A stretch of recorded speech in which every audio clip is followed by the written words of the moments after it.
Good afternoon, everybody, and welcome to Sonderling Inc. episode 18. Hope you're having a good day. I have some players. I am the GM, Sam Lander, and I have some players. Let's start directly above me. Who's got his earphones and mic, so we'll start above him.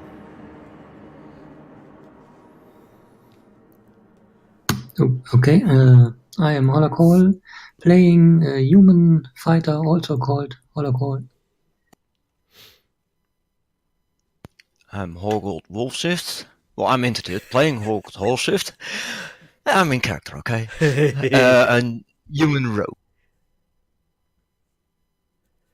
I am Satet, playing a half-elf bard named Tuco. And I am Xurder, playing the lovable, angry little kobold ranger called Grunthos. All right. Who would like to go over what happened last time? Well, Maeve, the queen of Winter Court of the Fae, who is apparently an unseelie evil. Would be Mab, not Maeve. Mab, fine. Change my scribble here. Anyway, she kicked our butt and came on the ship and made us look like fools. However, she gave Tuco the ability to never feel cold. And she gave us an offer we could not refuse to go track down Anya and bring her to Maeve. And shortly after that encounter, there was a massive storm, of which the brilliant captaining by Grunthos made us slam the ship into the ground. And probably the one time that his rolls have failed us, unconditionally failed us. So the ship is in terrible, terrible shape. The bow is smashed in. And so we decided we needed to go somewhere to help get it repaired. And we took sail through the pass to Piros Gazlio. I can't pronounce that. Pirosh city? Gazlo. Yes.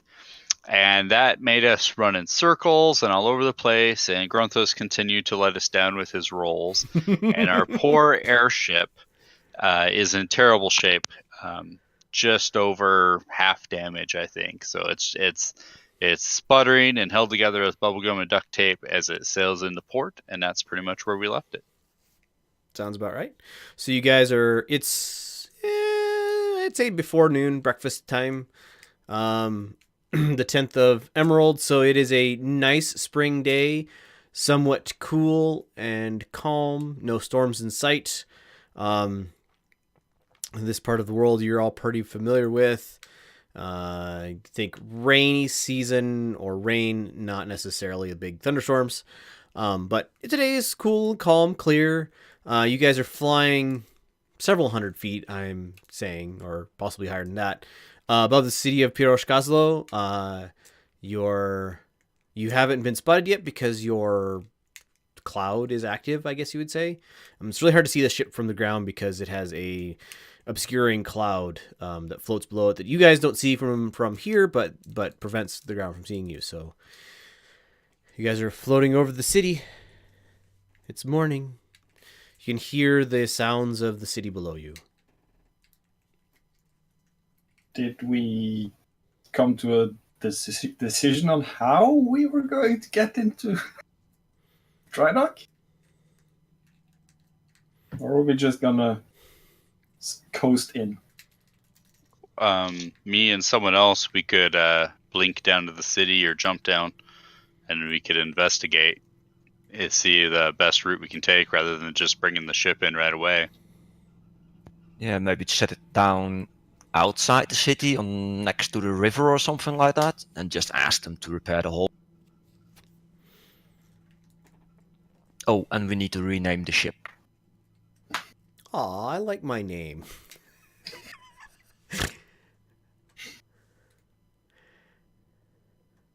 Anyway, alright. Yeah. We're probably then going to set down about there-ish. Give me a direction and a mileage, because the marker's not quite precise enough. I'm gonna land next to the river, in the river, within visibility of the city, outside of visibility of the city. Call it probably 2 miles south-southwest of Piros Goslow. Okay. Oh, it's going to take forever to walk there. And I'm putting it unbelievably high in the water. So you are landing Like, in the I'm river. Touching down in water, but trying to keep most of the damage above. All right. Yes, yes, I'm aware that most of the damage is very low down on the ship. Give me a piloting roll. I forget. I think it's dexterity. Roll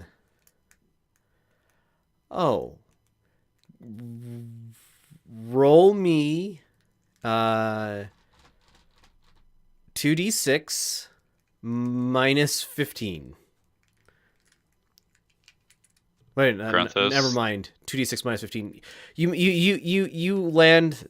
It's not enough to actually damage the ship. You land the ship in the water, and the sound you hit it pretty hard, and you hear all of the like bilges and everything below the water line, or like the front hatch area, and the bilges all fill up with water. You kind of a sound, and this thing is practically impossible to control now.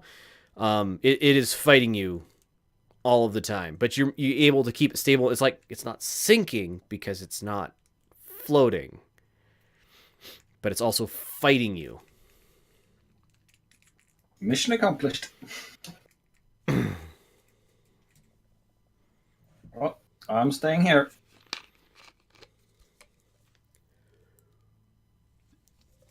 Well, it's been a good run with you boys. It looks like our ship has sailed. It has sails. All right, you guys are near the shore. You're not actually on the shore. You don't have ship's boats, so if somebody's gonna get to shore, they're gonna either have to get damp, or Grunthos is gonna have to get you closer to shore, or gonna have to pilot it into somewhere with a dock.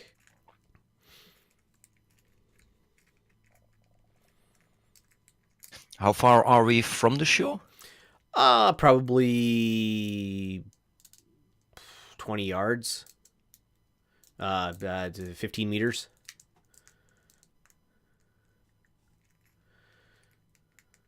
Does the water look dangerous? Like, is the current fast? Or are there piranhas? No piranhas. It is a relatively large river, but it is not like surging current. There's definitely a current to it, but it's not like, it doesn't look like it's flooded or anything that would make it a dangerous current necessarily. Well, if my brother was here, he could have done water walk, and we could have just walked across there. Well, now we're in the water. We could sail us closer. I thought it was uncontrollable. It's not uncontrollable. It's hard to control. Yeah, that's accurate. Nearly uncontrollable. Do you want to risk running to the shore? Well, we're gonna have to get it into town anyway for repairs.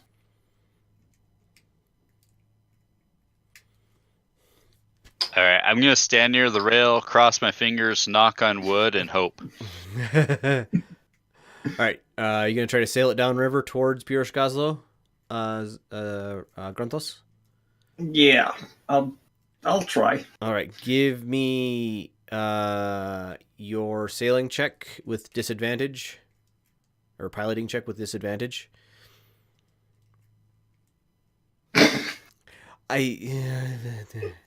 All right. So after a little bit of fighting it, Grunthos manages to like steer the thing to the center of the current, and the boat is taken downriver along with the current. Grunthos keeps it going in the right direction, and within probably 15 or 20 minutes, you guys are sailing under.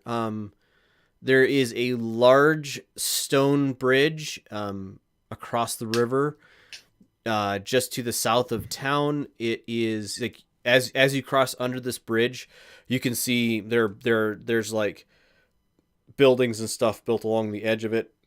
This bridge is tall enough that your sails, well, they would normally be under it, but you guys are not floating at the correct waterline for this vessel. Somebody give me a luck roll. Tuco, give me a luck roll. What D20 is roll that? high.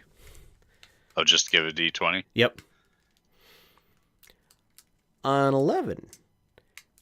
All right. So as you guys are sailing underneath this bridge, you hear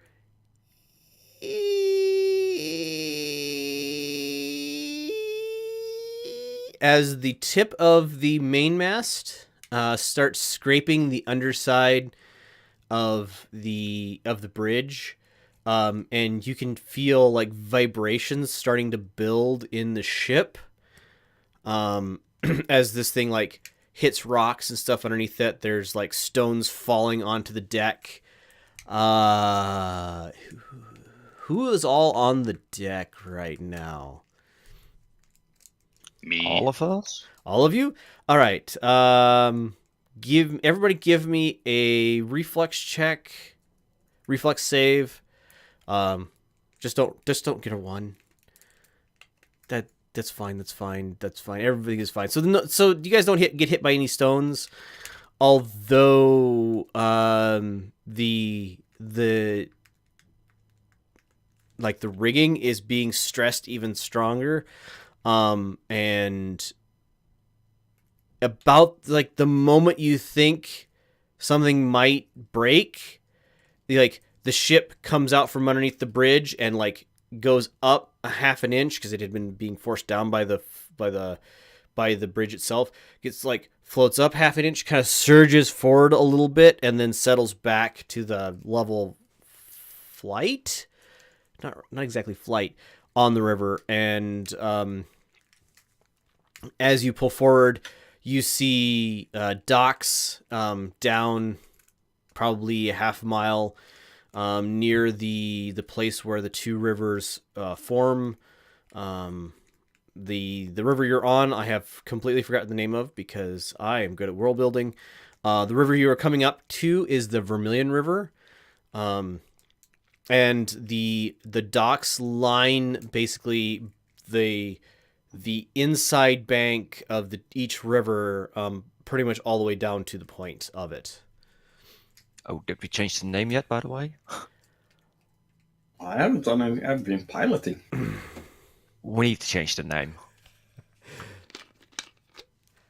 You need to hurry up then. Yeah. I start scanning the docks for the dock area for dry dock stuffs. So at probably the high end, so the near end of the docks, there are a couple of dry dock berths, and one of them is open, but it's not like. Well, I guess you probably could if it's open. The current name of the ship is on the map page. It's the Bright Sail, BRIGHTSAIL.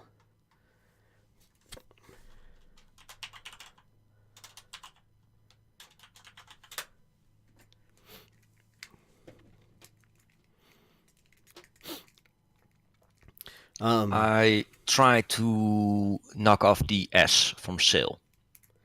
The bright ale? Yeah. Give me... So that we can keep it also.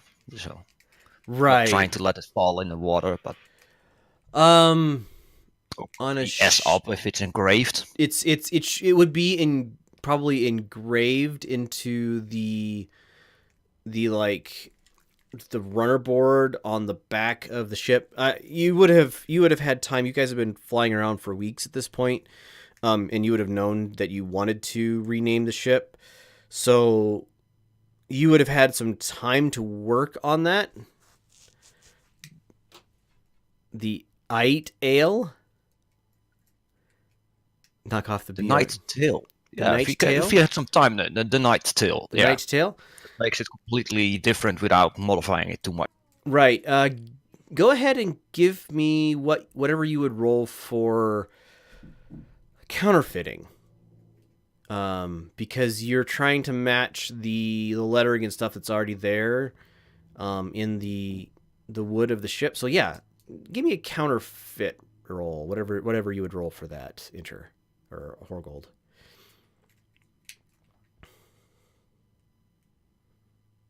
Forgery kit. There you go. It wasn't with that's a good roll. All right, so you guys sail into port with the Night Tail, and you pull up to the dry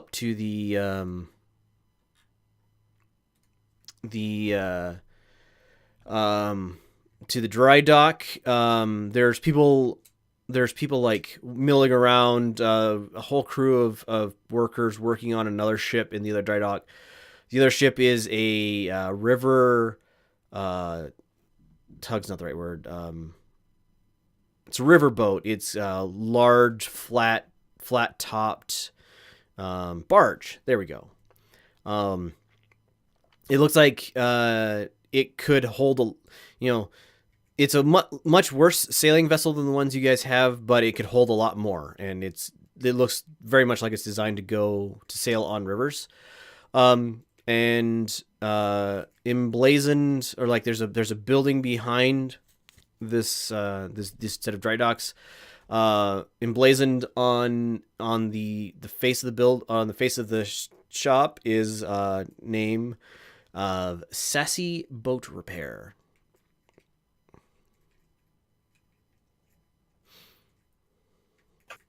Well, I'm gonna do as the name entails, be sassy and just try to sail right into the berth. You sail up into the dry dock, and one of the guys on shore goes, "Oi! Oi! You can't park your boat there."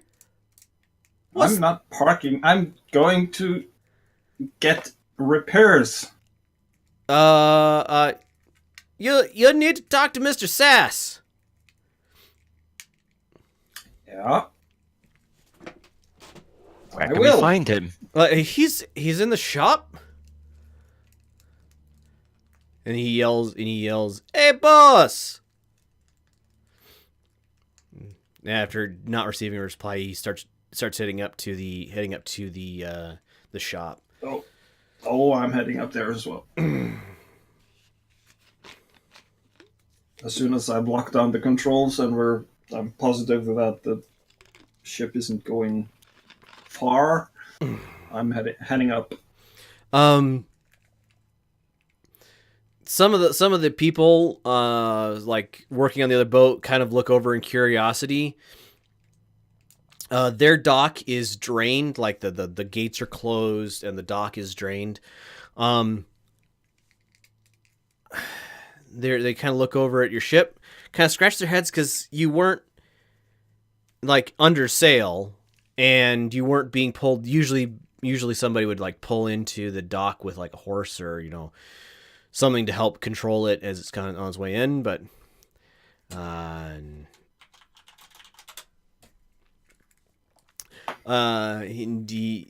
they kind of, after a few minutes, you see you guys, disembark. They kind of shrug and go back to what they're doing. Looks like they're doing like a. They're taking all of the like growth off the bottom of the hull and doing some minor repairs on the hull itself and so on and so forth. You guys head up. This building is fairly nice. It's in the style of Pirosh Gazlo architecture, which is, I can picture it in my head, but I have no way to describe it. Moving on. And there is a kind of a front area with some like rooms off to the side where workers are coming in and out. There was a big door on one section that's currently closed. You guys walk in, and a gal sitting at the desk looks up at you. Who all went in? I did. I will. Okay. Me too. All right. Looks up at you, Tuco and Hollock, and then looks at Hollock and says, "So, what can I help you with?" Our ship needs repairs. Well, you've come to the right place then. We can have our shipwright come out and look at it for you. Where is it? Where's it docked at? Right outside. She looks out. She looks out the front door. She can't really see where you're at, so she gets up and walks around and looks at your ship and goes, "Okay, that's convenient. Yeah, I'll have one of our shipwrights come out and take a look at it for you. Can you give me an idea of the damage?" We set up hard, and basically the whole lower part is wrecked. Oof. I'm gonna go get our boss. Yeah, go ahead and you can head back to your ship. He'll be out in a minute. And she pokes her head through one of the doors and yells, "Oscar! Ship for you!" And she heads back to her desk. Does this look like a successful place, or just a standard run-of-the-mill, or maybe like it's falling apart, like not a place we want to get the ship fixed? Give me a appraise roll. I don't know if appraise is still a skill. Insight, I guess. Insight. Yep, that would be the one. That's really good. So this place is, I would say you would describe it as workmanlike. It's not like the super fancy. It's not like a super fancy place, but it's also not like run down and in disrepair. It looks like the floor is kept swept. There's like supplies off to the side in this main room. Every once in a while, one of the guys who's working on a boat outside comes in, gets something to drink, possibly a quick snack, heads back out. And the place is busy. There's probably 20 or 30 guys coming in and going out over the course of a while.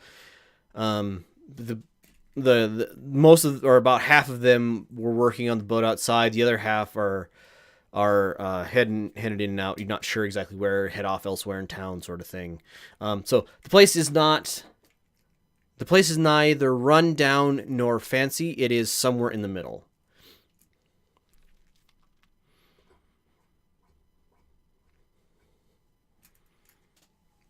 Okay, I guess I'll wander back out to the boat, and I will update everyone. Okay. I'm hanging back just outside the door, muttering to myself in Draconic. A few minutes later, a late middle-aged human. He's got kind of that graying at the temples going on.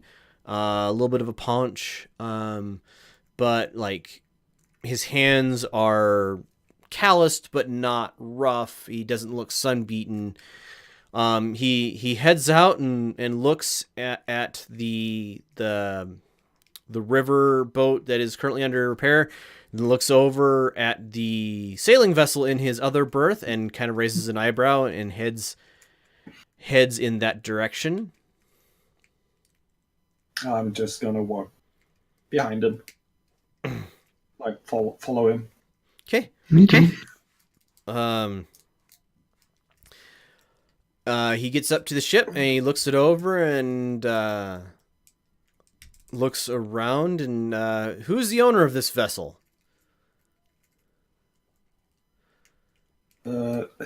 Forgetting that I've been talking to myself in Draconic, I'm answering in Draconic. I'm one of them. Just raise my hand behind him. He blinks and looks down at you. He kind of goes, yes, little dragon man, do you know the owner of the vessel? Yeah. Sorry. Yeah, saying comment. Sorry. I'm one of them. Okay. Okay, so who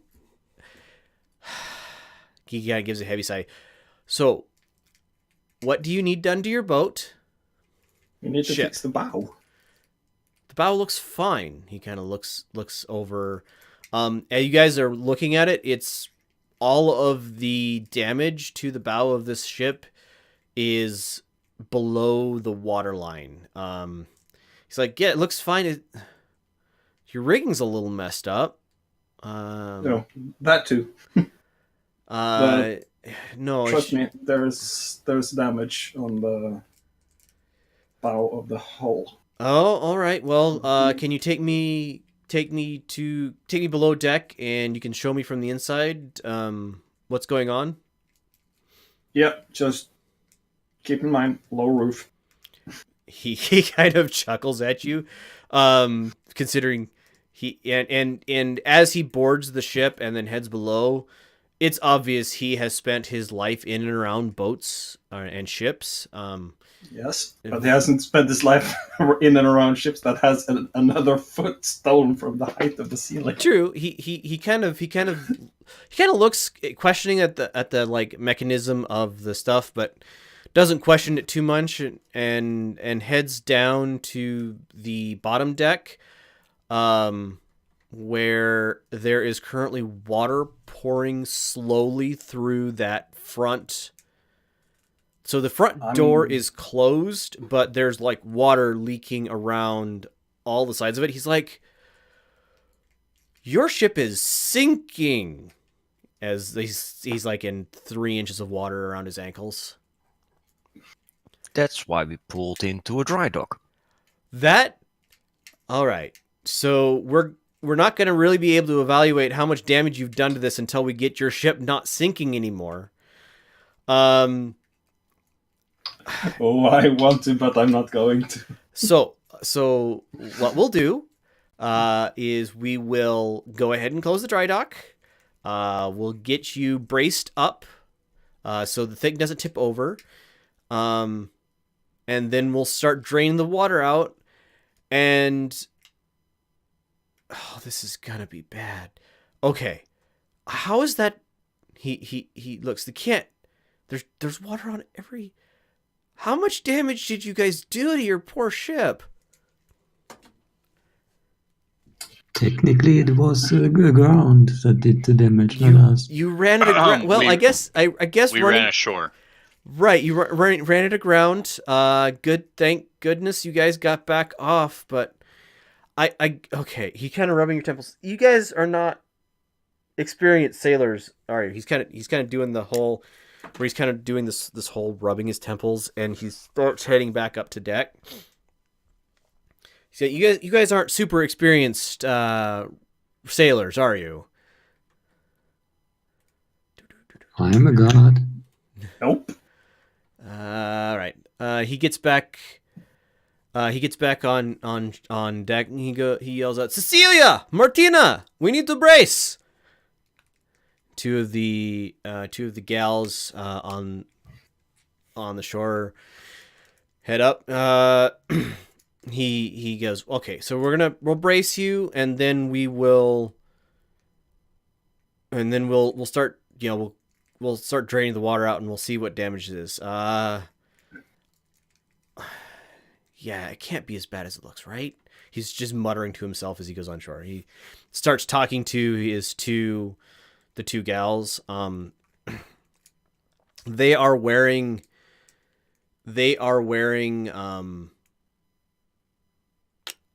I guess you would call it swimming clothes, relatively tight-fitting clothing, and they head out and then dive down under the water and head under your boat. I'm just waiting for his reaction when he can actually see the damage. After a couple minutes, the one that he called Martina pops back up to the surface, and she goes, "Hey, boss, you gotta come look. No, you gotta come look. Yes, I know you didn't want to go swimming today. Believe me." And Cecilia pops up from the back. She goes, "This side's braced."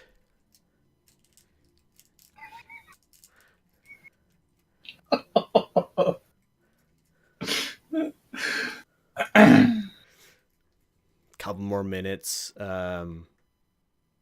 He comes back. He comes and he looks and he goes, "It can't be that bad, right? Because it's still floating. The boat is still floating. Am I crazy? The boat is still floating." He looks at all of you. Well, technically we're sinking, I guess. Okay. All right. Well, man overboard, I suppose. He takes off his shirt and jumps into the water, and he's down for a couple minutes. The first gal, Cecilia, it dives under with him, and then he resurfaces, shakes his head at you guys, and then probably a minute after that, the other gal surfaces. Both of them come back up again. All right, braces in place. Let's start pumping her down. And the owner, Oscar, yells over, "All right, man the pumps!" And a bunch of guys swarm off of the other ship. Two of them work the gates behind your ship closed, and like 6 guys start operating a screw pump, and start pumping down, basically pumping the water out of the dry dock and into the river behind you guys. This is the moment where I just mosey up onto the controls and make the ship settle in on the braces. All right. The ship, as the water line goes down, you fiddle a little bit, and then there's a definite solidity. There's a definite solidity, like solidness, when the ship settles fully into the braces. And it like, as they're pumping out water, the water level starts going down, and it gets down to the level of the front of the vessel, and it's like water is pouring out of the front of the vessel as this, giant hole in like a 3 foot tall, wide 3 foot tall, 4 foot wide hole in the bottom of the vessel. Just water's gushing out of it. And about this point, the guys working the pumps kind of stop in surprise, and they look at you guys, and they look at their boss, and he just shakes his head.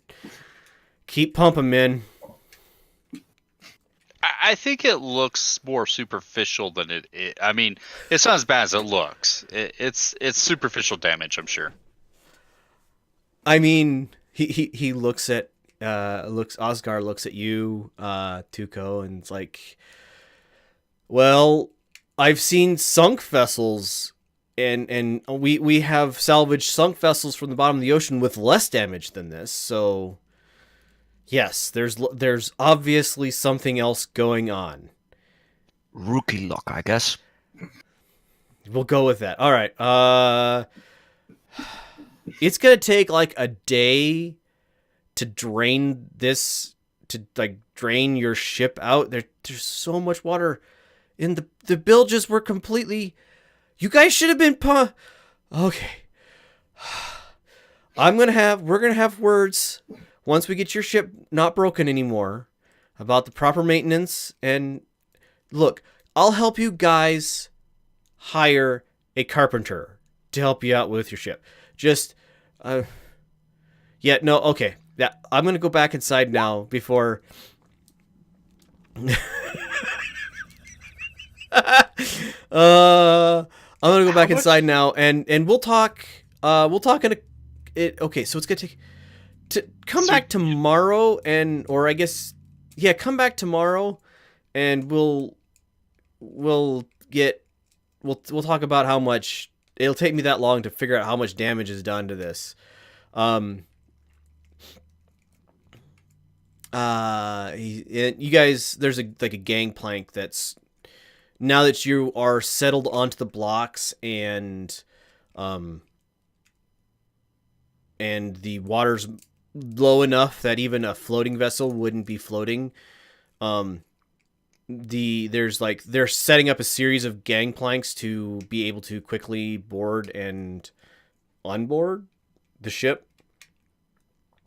And you guys can, it's like, if you guys need anything from your ship, go ahead and take it.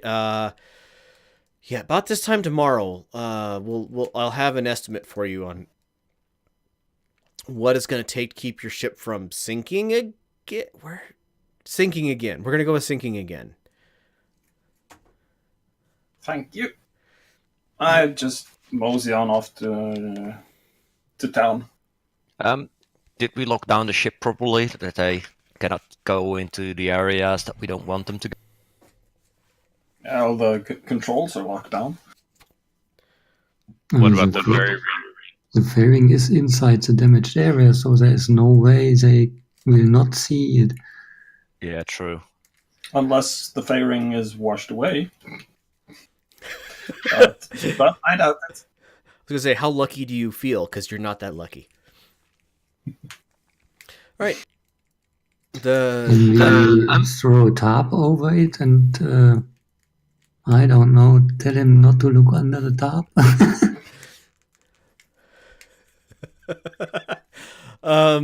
The guys are still pumping out. There's a lot of water in this ship.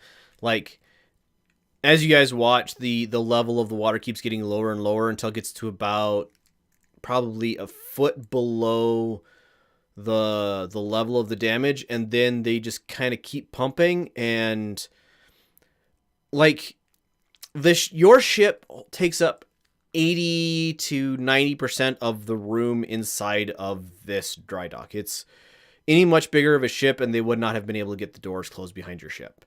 Not completely closed. So the doors swing, like they lie flat against the shore, but they swing all the way in. So they open out to the water outside.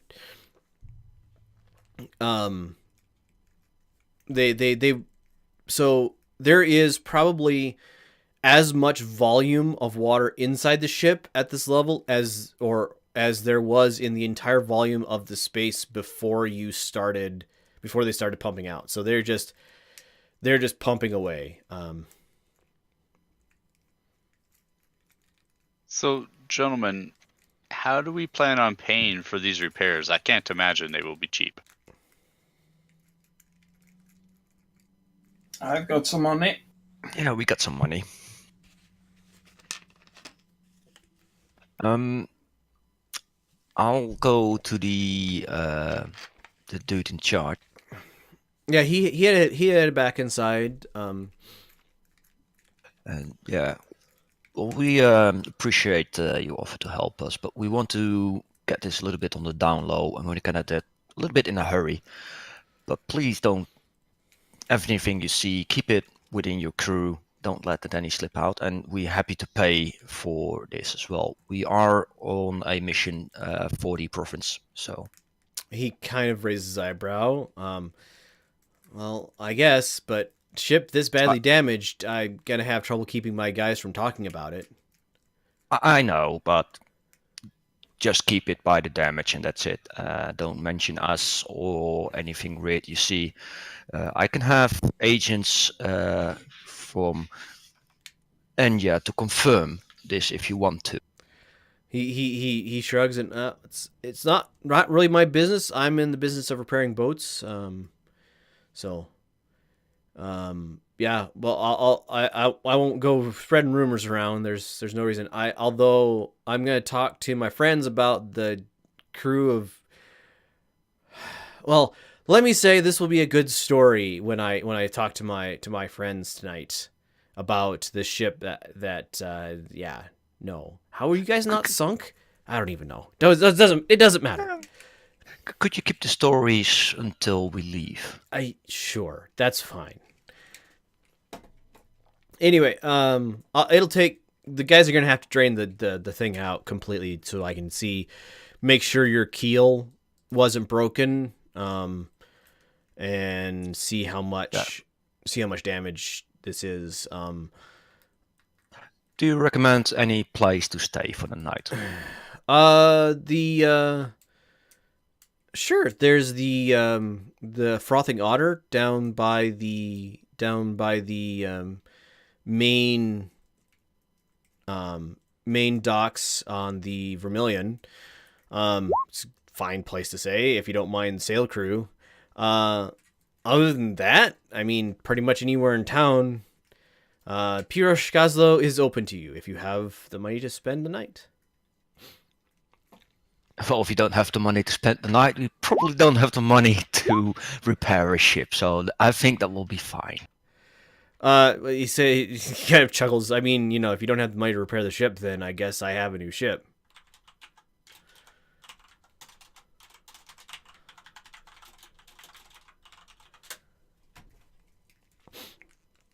He kind of chuckles at you. Yeah, I'll go back to our crew, and I will tell them about the inn, and that's close by. I will raise a alarm on if they fiddle with the controls, I think. So you're gonna put the alarm specifically on the control section? Let me read the spell. If it's an area, right, and it's 20. Oh, I can change the size of the area, so it's basically a window or something like that. I can protect as well. So I just do the controls. All right. So yep, absolutely good to do that. Door, window, area. So you basically can do the latch that the lock is on for over the controls. And I'm assuming the mental alarm is what you're going for. Yeah. All right. The place that you were directed is within a mile. A mile is fairly big. Yeah, no, definitely within a mile.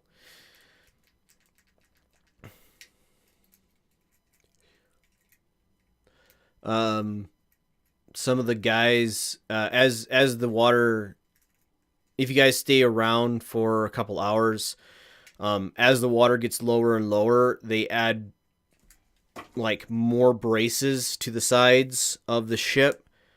For those of you who know about like sailing vessels, part of what helps a ship keep its shape when it's in the water is actually the pressure of the water pushing on the sides of the vessel, and so they actually add cribbing and stuff to the sides of that to kind of help make sure that the ship doesn't sag at all and that it keeps its shape. It doesn't open up any seams that weren't open before, which is a little unique for your vessel because your vessel doesn't care about that, but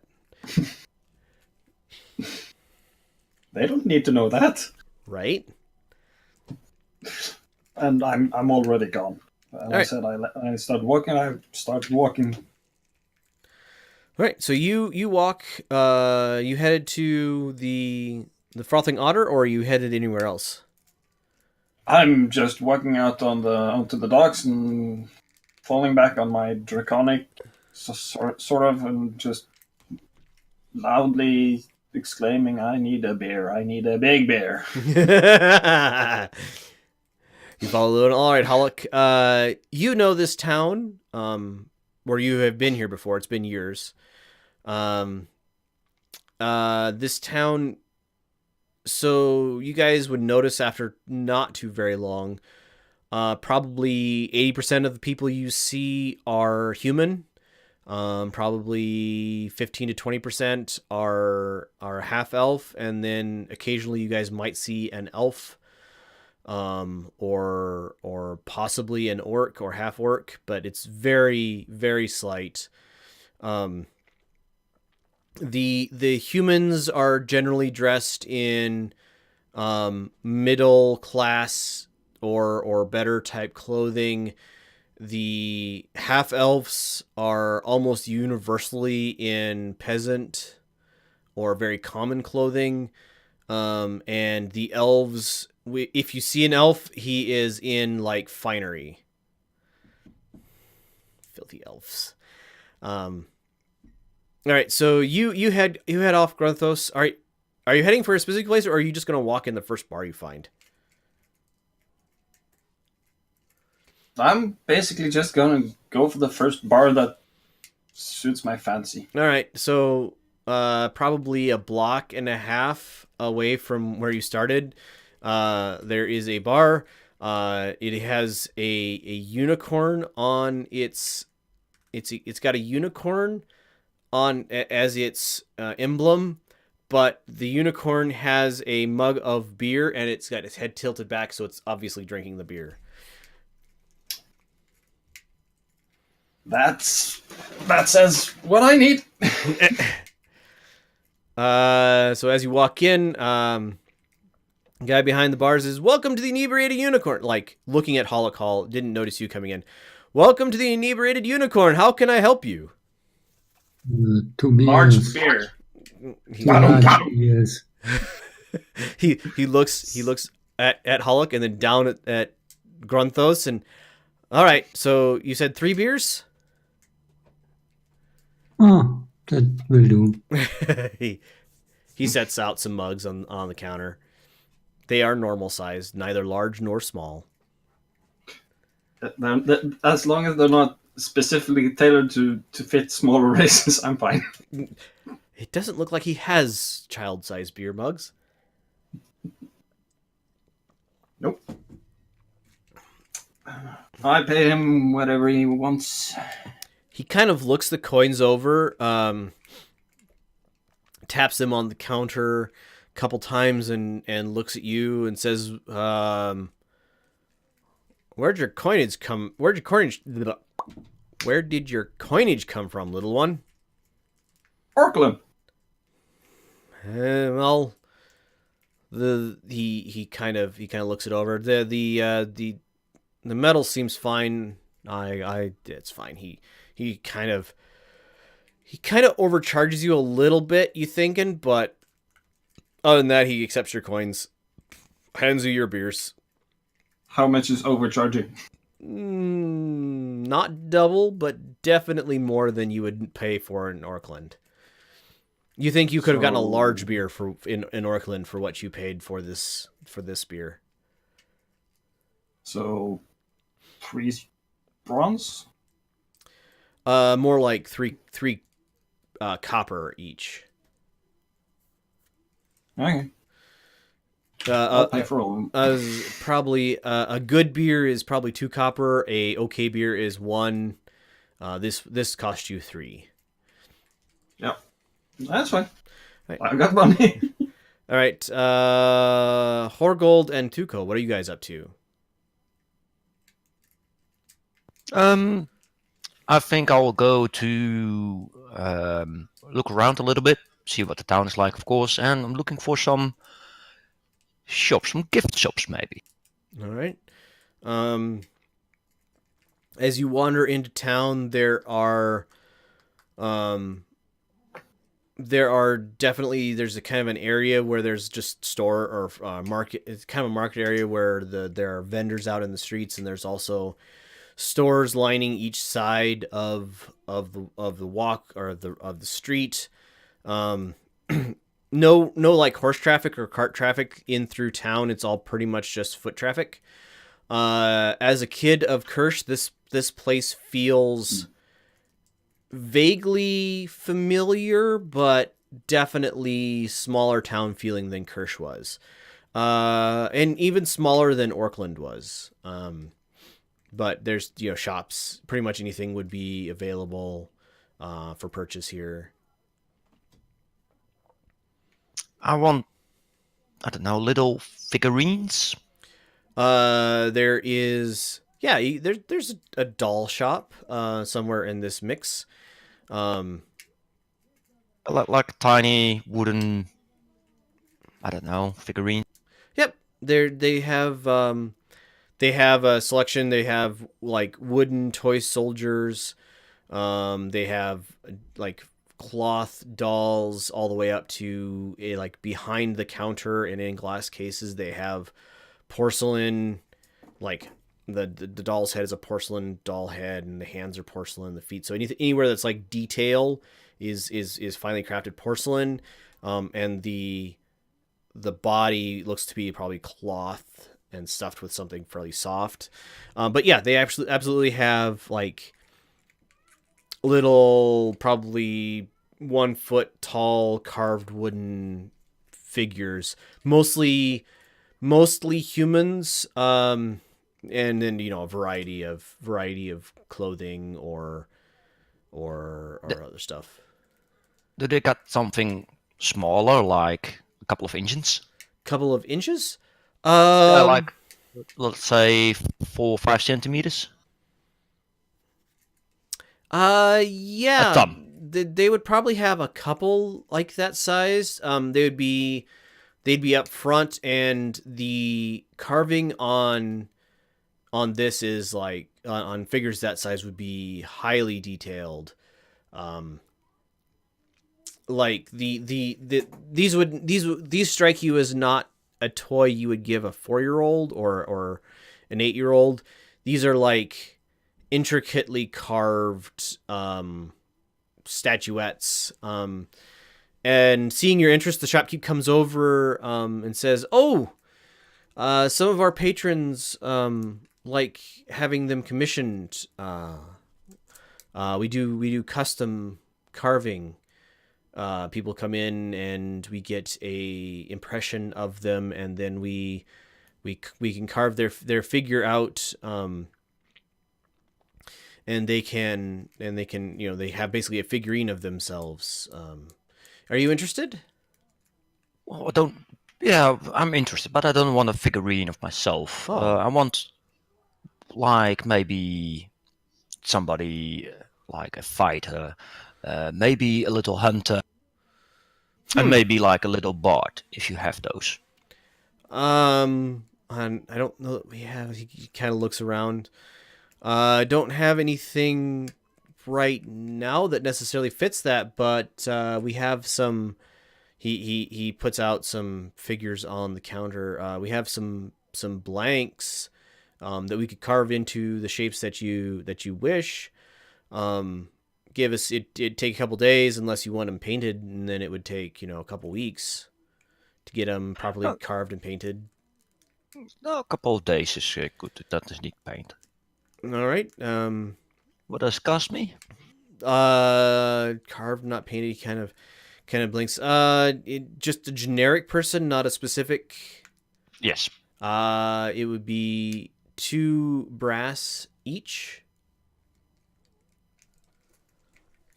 Oh, that's not cheap, so I expect some quality.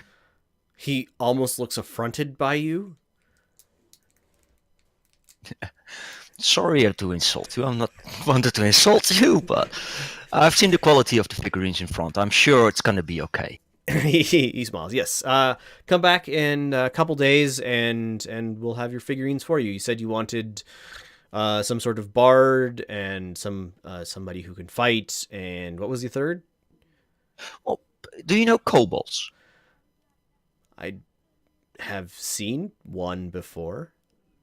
Yeah, like make the hunter a little kobold figurine.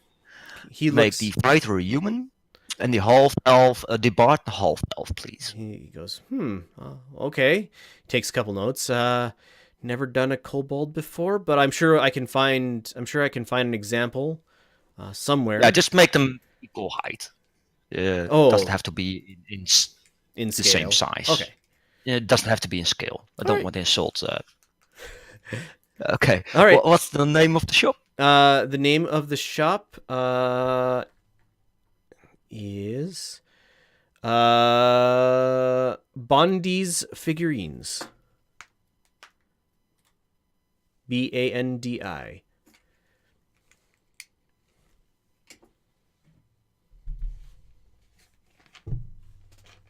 And I'll go search for the rest. All right, Tuco, what you up to? I want to go find a much nicer tavern than they're at. Someplace where I can go tell some stories. I have a particular one about some idiots riding unicorns that I think could make me some. All right, so you wander town a little bit. You find a kind of get into the nicer part of town. Find a very fancy place. And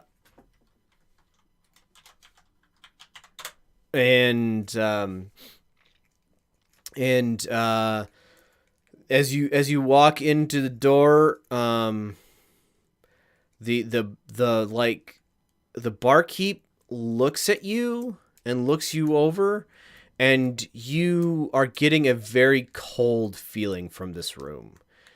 Like, not temperature cold, but like everybody's kind of, they look at you and then they look back at their drinks and they're studiously ignoring you. Good news. I'm no longer afflicted by cold. There is a stage area up at the front. There's also the bar. There's probably 3 or 4 people in the actual like seating area. All of them are wearing very nice clothing, except the barkeep, who's just wearing nice clothing. And every single one of them is a human. I'm gonna give it a go. All right. You head up to the stage area. Give me a charisma check, please. No performance yet, just charisma. Oh God. Oh wow. It's my best stat too.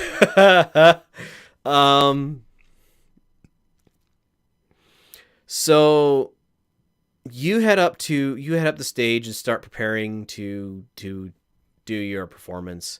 And one of the guys gets up from the bar and says in a voice to the bartender,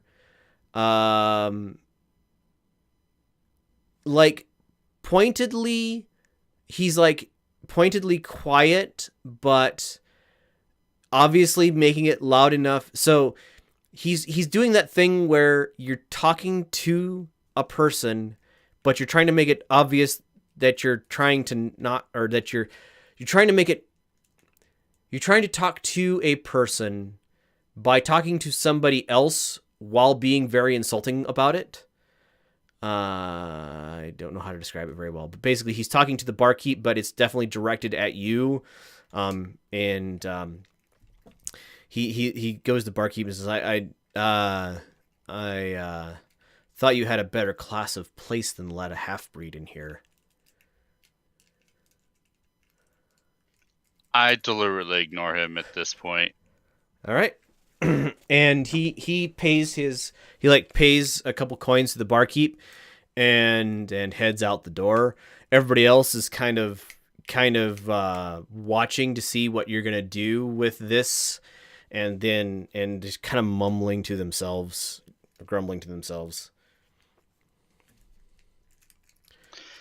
All right. Can I start playing yet? Absolutely. Give me your performance. That's pretty okay. After starting your performance, it's not the grumbling has stopped, and they're paying attention to you, but they're trying to make it look like they're not paying attention to you, but nobody's upset at you being there anymore. And they're listening to your performance. And when you get done, everybody seems to be in a better mood because, you know, humorous story about the poor souls with the poor unicorns with the people riding them. Yeah, they seem to be in a better mood. Nobody's giving you any tips at this time. Probably around lunch at this point in time, the place starts filling up a little bit more, and we will come back around to that in a little bit. The other round for you and Holic. Are you guys getting drunk is the question. So it's around lunchtime. Are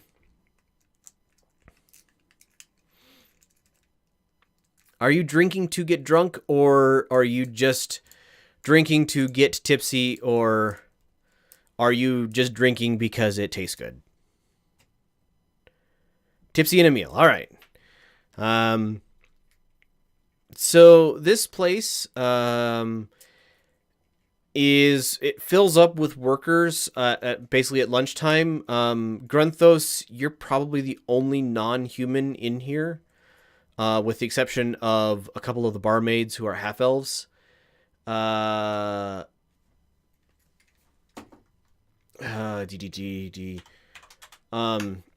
Hold on. Is there, you have audio again? All right. Let me know if we need to pause for a little bit, enter, and I can. All right. Couple of barmaids are half elves, but other than that, you guys, it's all humans.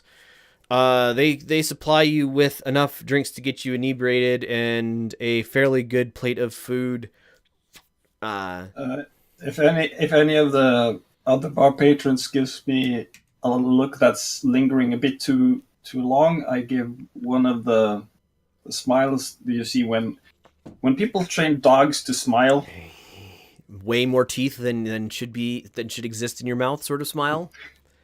Like just raise the upper lip to bear the teeth, like. That gets you some definite looks.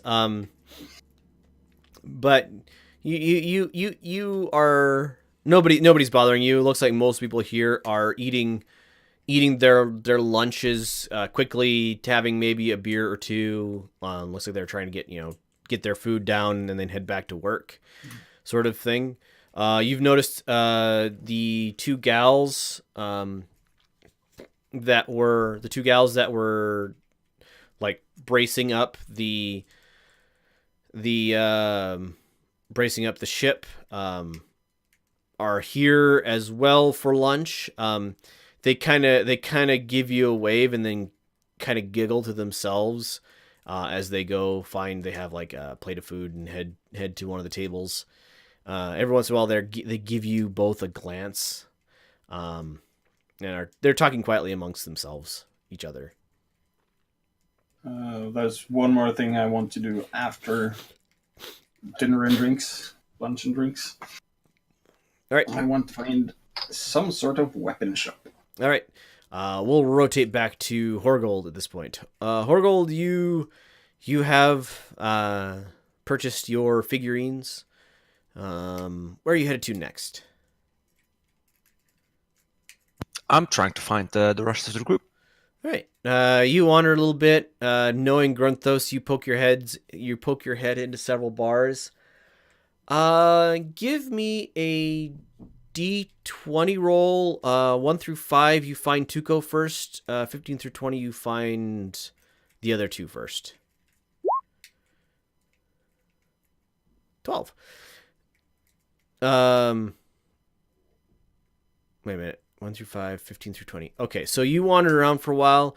The lunch hour comes upon you. You're getting hungry. You haven't actually found either of them. Or either sets, either set of people. If you want to, how do I put this? If I'm hungry, I just find a place to eat. Yeah, you find a like a cafe to get lunch at after having struck out on finding your friends. Give me perception check, please.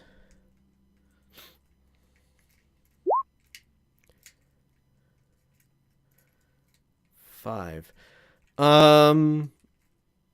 You hear like the edge of a conversation, and the only two words you get out of it are ship and landed, and then it kind of fades back out of your perception. Do I know where it came from?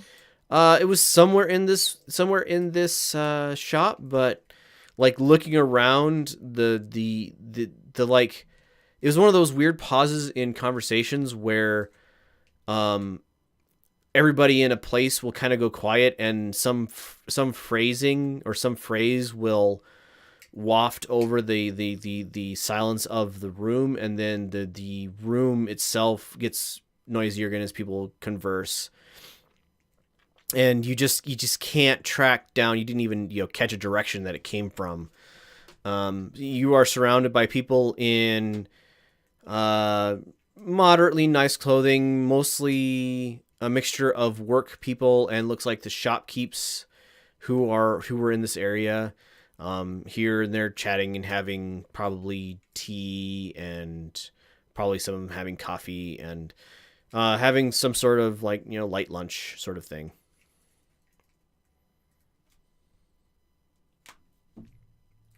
Yeah, I'll keep my ears open, All right. and that's it, I guess. All right, swinging back over to Tuco.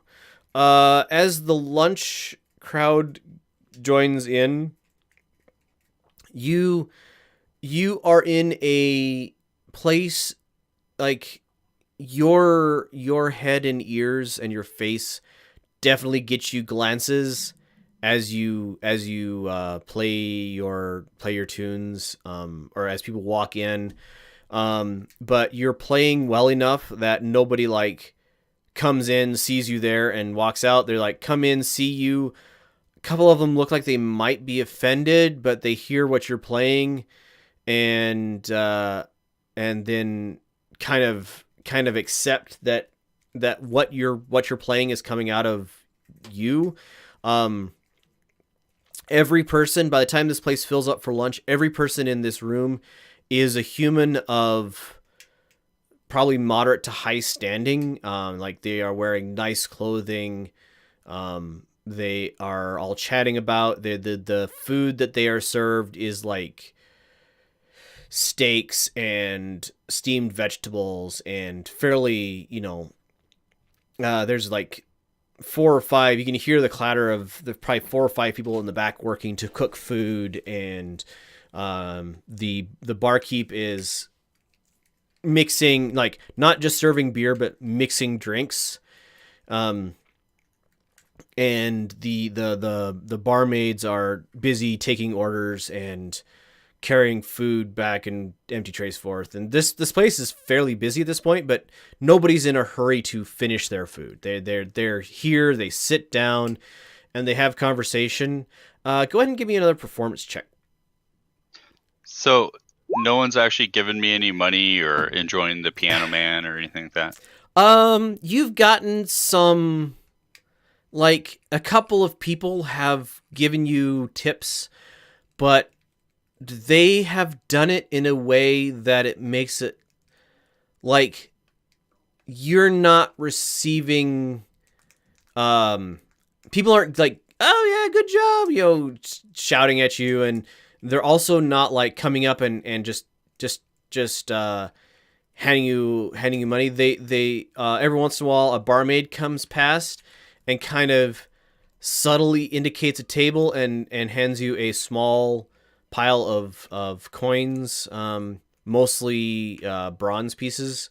But you are getting a few tips, but you feel like the tips here, you don't feel like you're getting the value that these people would usually put into music. I probably just want to start packing it again. I'll play one last song, and I Okay. would like it to hint subtly with sarcasm about racism or something like that, All right. or elitism. Give And then I'm going to pack up and go. give me another performance check. And then give me a perception check. Okay. So you make your subtle ploy. It does not melt the hearts of your audience. By the time you're done, it's probably not quite the end of the lunchtime. People here are taking a long lunch. But you pack up. You've probably got 10 or 15 brass, probably about 15 brass worth of tips in mixed bronze coinage. But as you pack up to leave, it's like once you are getting towards the door, you see about half of the people. Let me see. This is what the perception check is for. You hear something you can't make up, and about a third of the room like chuckles at whatever the comment was. But you don't quite catch what the comment is as you head out the front door.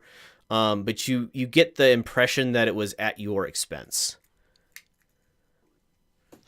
Oh, well. Sorry, what time of day is it now? It's after lunch? It's or right after lunch? Right after lunch. There's everywhere that serves lunch is still, serving lunch. All right, I'm going to start wandering back kind of towards the ship area, look and see if I see any of my shipmates. All right, so you start wandering back.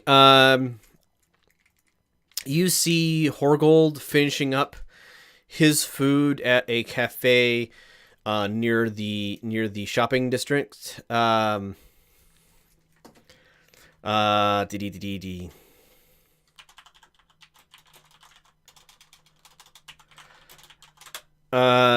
see, Horgold's finishing up his food in a small cafe. Yeah. Hey, man, what's going on? They seem to be a little tense around here, not really liking anyone not.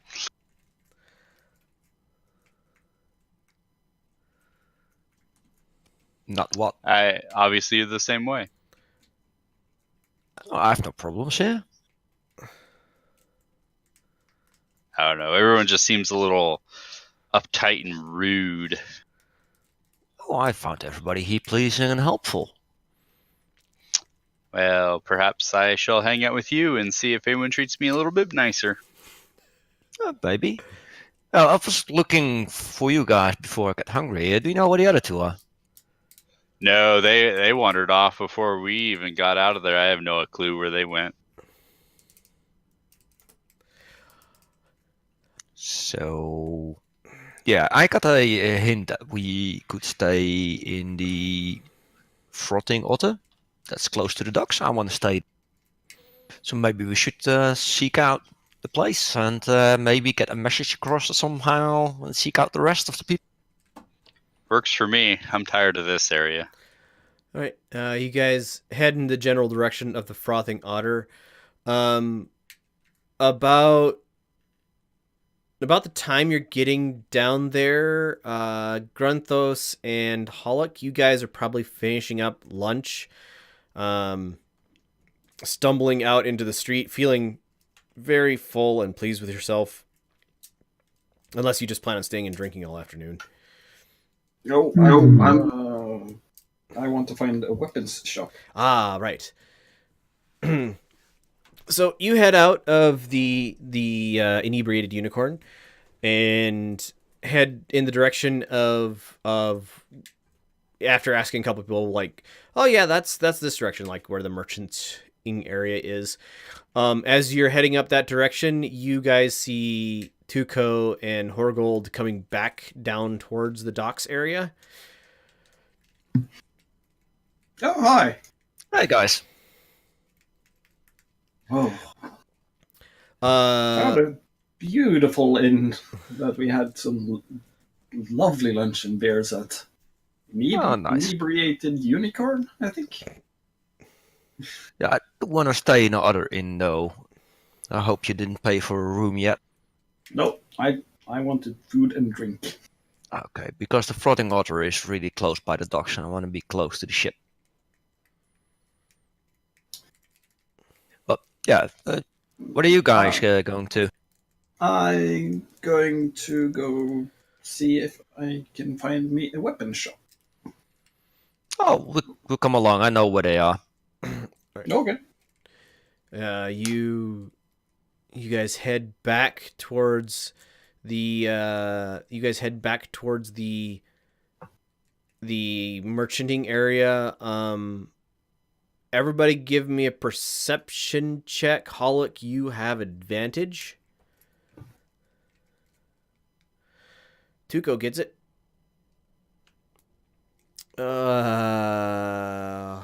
Holic, yeah, gets it. Horgold does not. Grunthos. So everybody except for Horgold. You guys notice that as you are walking, everybody's kind of glancing at Tuco, and then looking at your group, kind of in confusion a little bit, I guess you would say.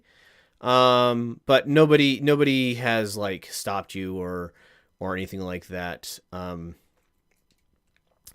Holic, you are fully familiar with this kind of half glance, half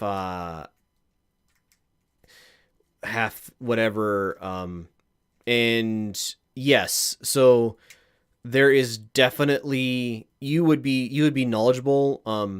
Tuco being a half elf, kind of half elves are considered less or under an underclass here in town. And the fact that Tuco is dressed nicely and traveling with you guys, you're chatting with each other as part of a group, is definitely seen here as strange. Like, you would expect, most people would expect a half elf to be trailing along behind your group, carrying your bags, or it was within your lifetime, Holic, that the majority of half elves who lived in Pirosh Gazlo were household slaves to various peoples in town. So rude. We should fleece this entire town.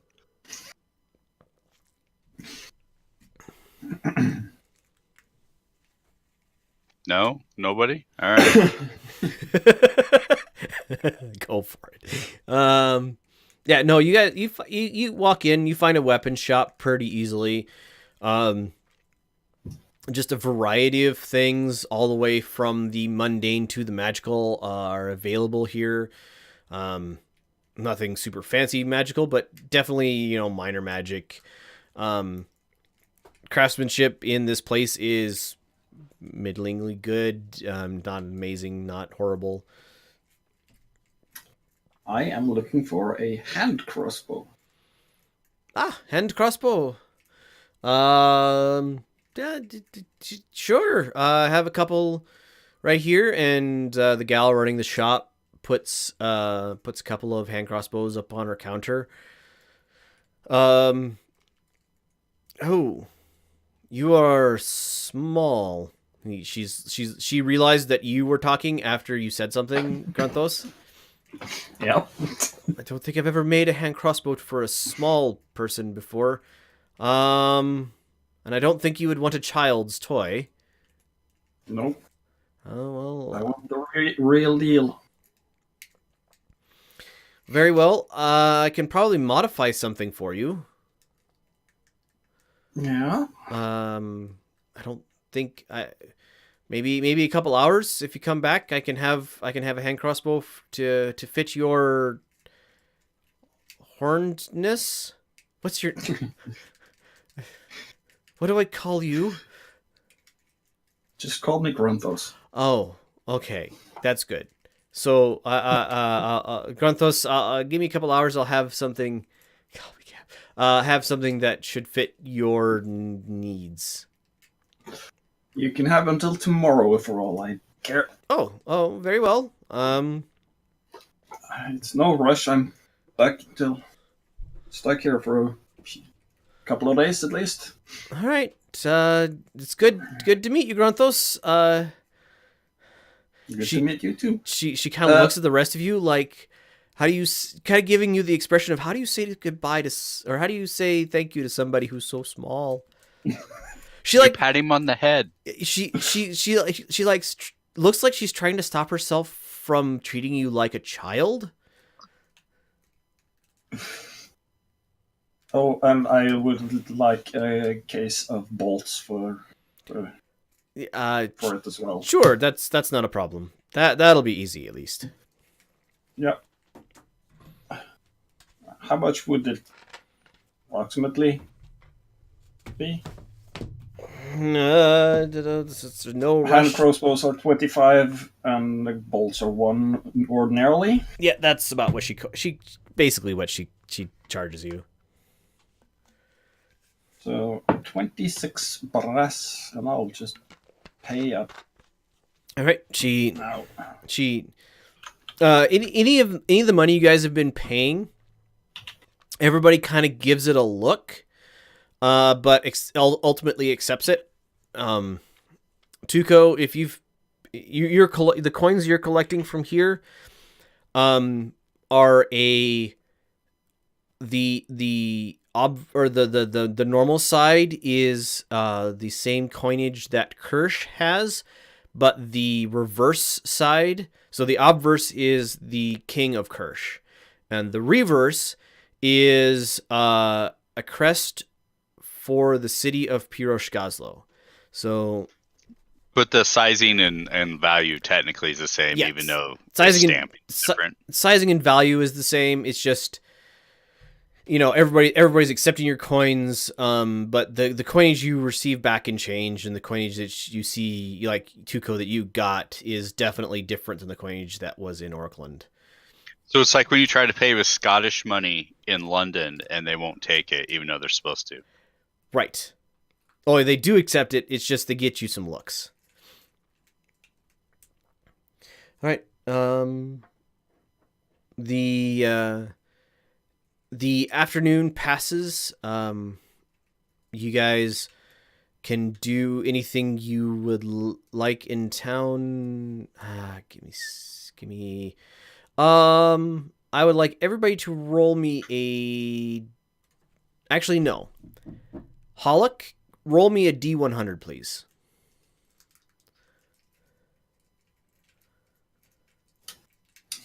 At some point during the day, I just go try to find the Temple of Dalha and just meditate.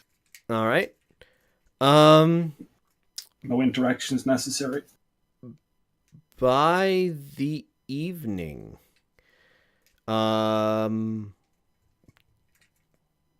Tuco and Horgold, by the evening, you guys are hearing rumors of a flying ship that has landed in the river just to the south and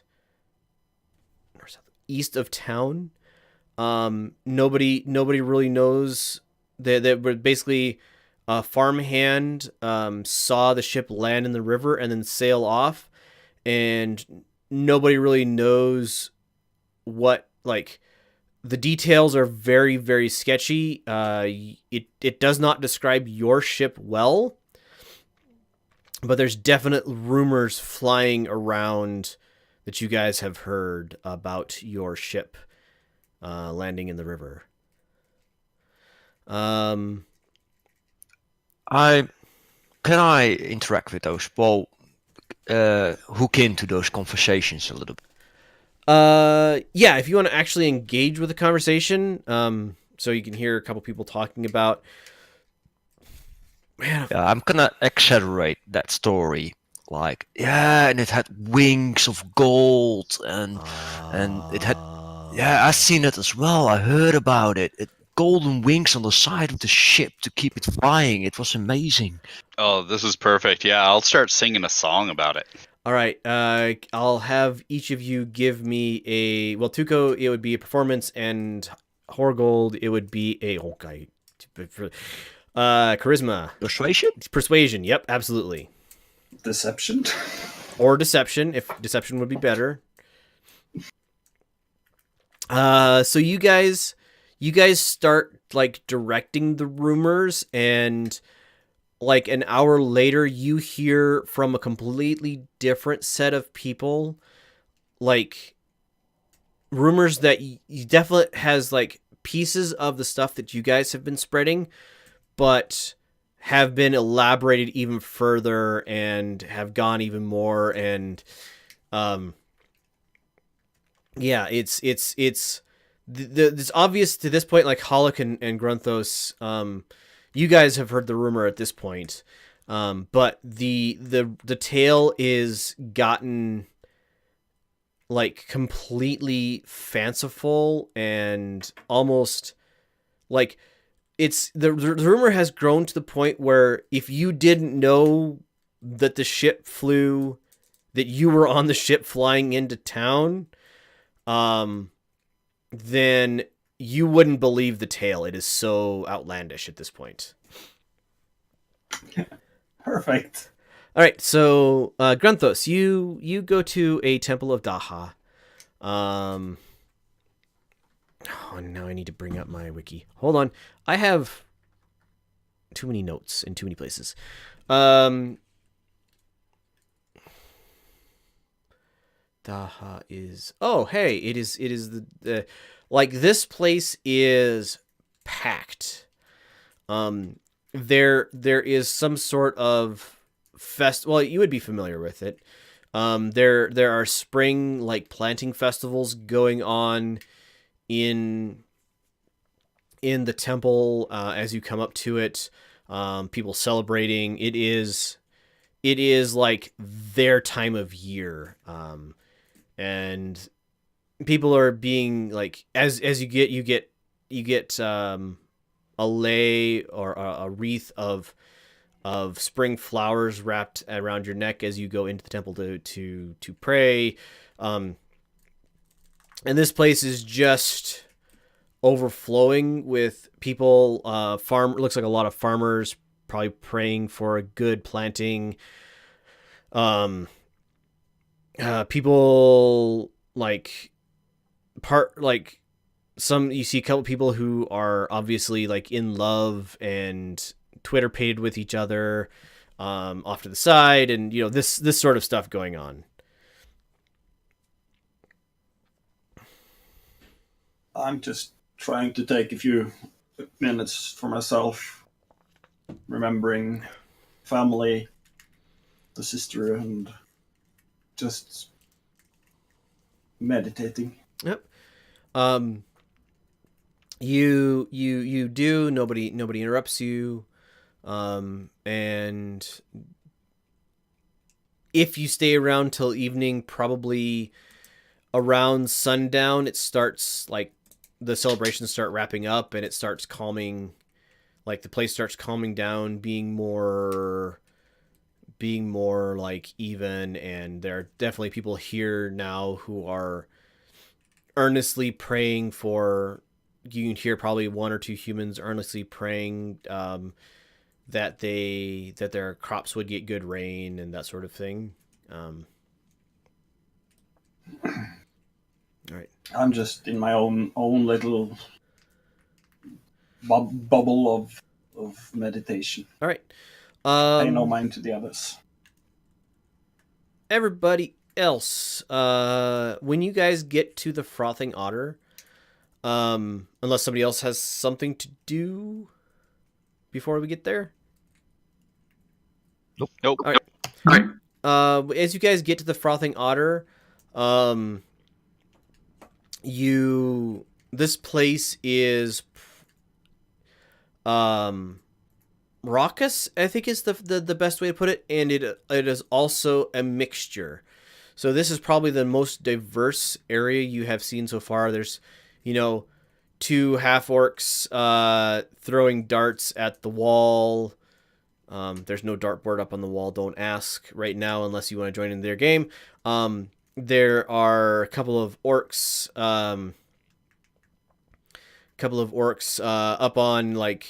up on a dais. There is a human and an elf that are arm wrestling off to the side of the room.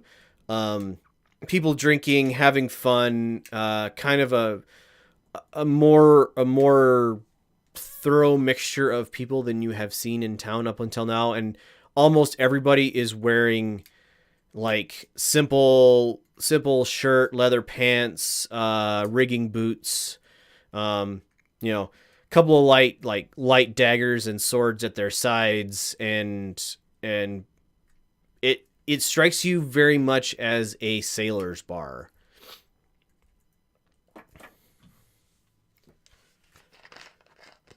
I'll step up to the bar and say if they have room for 4.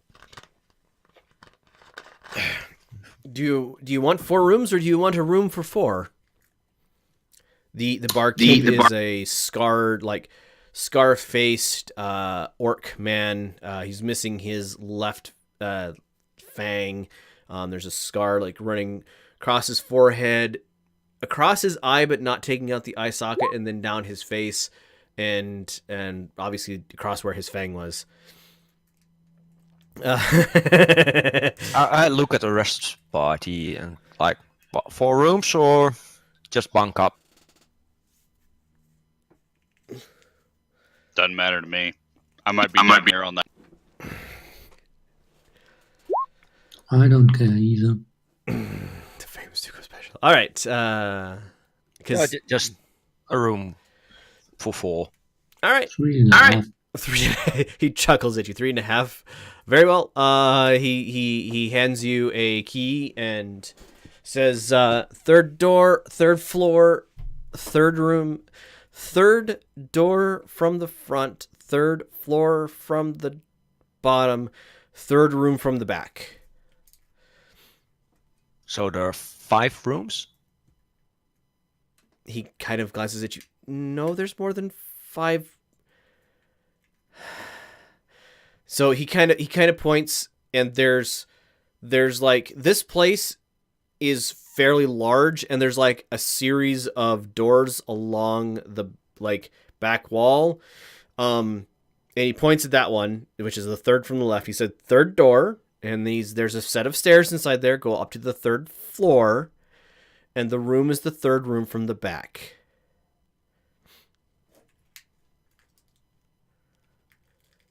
Make sense? I hope so. He chuckles at you, hands you a beer, and says, "It'll make sense, or you'll get too drunk to notice." All right, Tuco, you're looking for somebody to challenge to a drinking contest. Insight check. Oh, good. I really hate my rolls today. Somebody's got to make up for Grunthos. All right, so Tuco, you think the perfect mark. It is a middle-sized human woman. Middle-sized human woman. She is sipping beer And she is got kind of a mixed expression on her face, not angry, but not not necessarily happy either. But you think this has got to be the perfect mark for a Brilliant contest.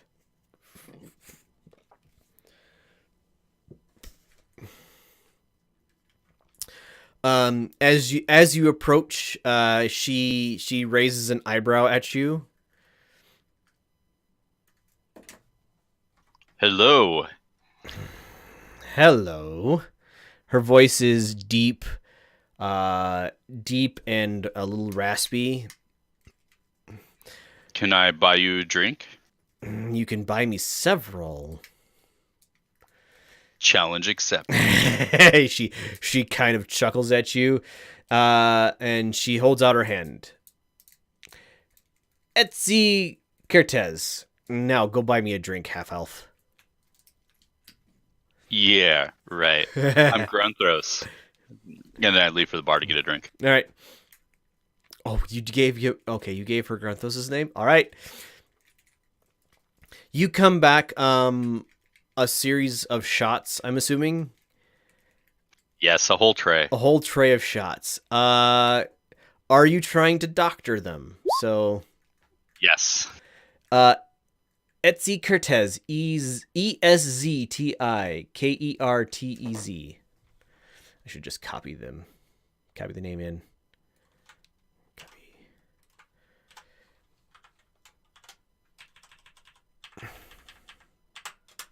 I'm probably saying the inflection wrong. All right, so give me a sleight of hand roll. Yeah, you got it. Call it good enough. So you bring over your series of drinks, and she takes one of them, kind of gives you that salute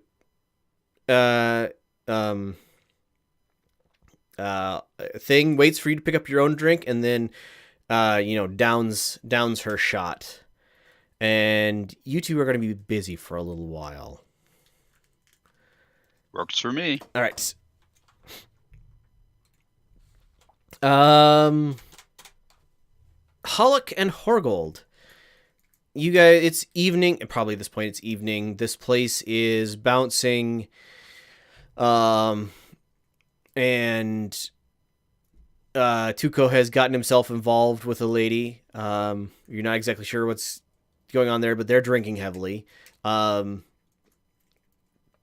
are you guys up to? Order a beer, a meal, and sit somewhere quiet. All right. Quiet is a little hard to find here, but you find a corner to watch the room. This it looks like this place is full of people having a good time. There is free-flowing beer and spirits. Coins are flying around literally flying around the room, but friendly bets are made, beers are had. Just in general, a very happy feeling place.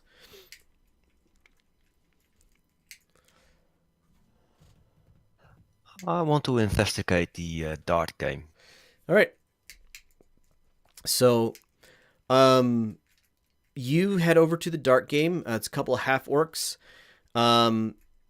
They have a handful of three darts each. And as you approach, one of them says, I will hit 2 inches to the left and 1 inch below that point. And there's like a knot, like a knot in the wall or on the wall about the height of a normal dartboard, that is just surrounded by puncture marks from the darts.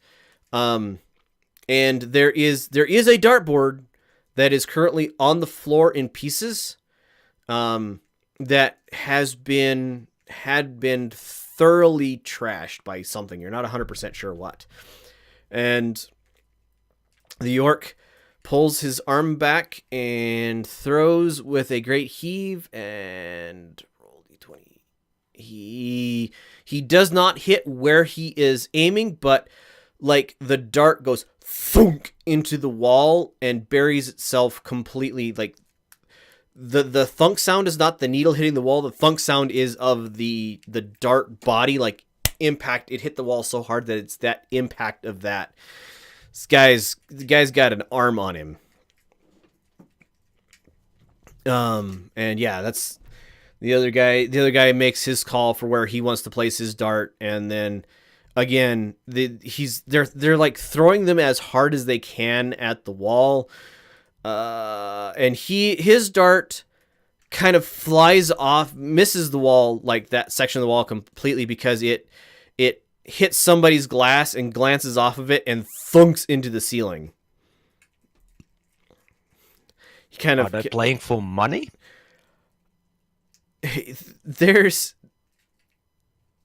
Give me an insight check.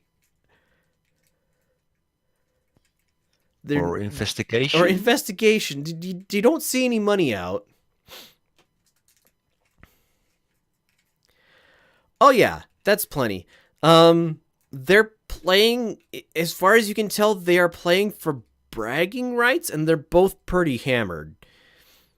They're like the drunk of they broke the dartboard and wanted to keep playing, and they are constantly buying more beers. You're probably half-ish way across the room, Holocall. You can definitely hear what's going on, and every time there's a thunk into the wall, a couple of people who are sitting nearby jump a little bit, because there's been some misses at this point. But anyway, Horgold, as you walk up and see these two orcs like go to collect their darts, they're like, human, play darts with us. You know what you guys should do is do a drinking contest between you two. Stop with the darts. What kind of drinking contest? Just see who can drink the most. Barkeep, beers. One of the barmaids comes over with several mugs. And they start drinking. It's like they start having a drinking contest that mirrors Tuco's and oh shoot, I just forgot her name. Etsy, I think was her name. Why do I not see Etsy? Yeah, there we go. Etsy. Can I take the darts away without them noticing? Sleight of hand. Oof. They are at disadvantage. They're drunk. They are very drunk. You managed to collect the darts from them without them noticing. I'll hand them in at the barkeep. At the bartender. The bartender kind of looks at you, grunts a thanks, and hands you like 5 brass, or not 5 brass, 5 bronze, and says thanks. I didn't want to stop him drinking, but they are drinking contest now, so that's more profit, I think. Yeah, thanks. Yeah, you can have your beers tonight on the house. Thank you very much, sir. The barkeep kind of nods at one of the barmaids and nods at you, and then stashes the darts beneath the bar, somewhere. You're not exactly sure where they went.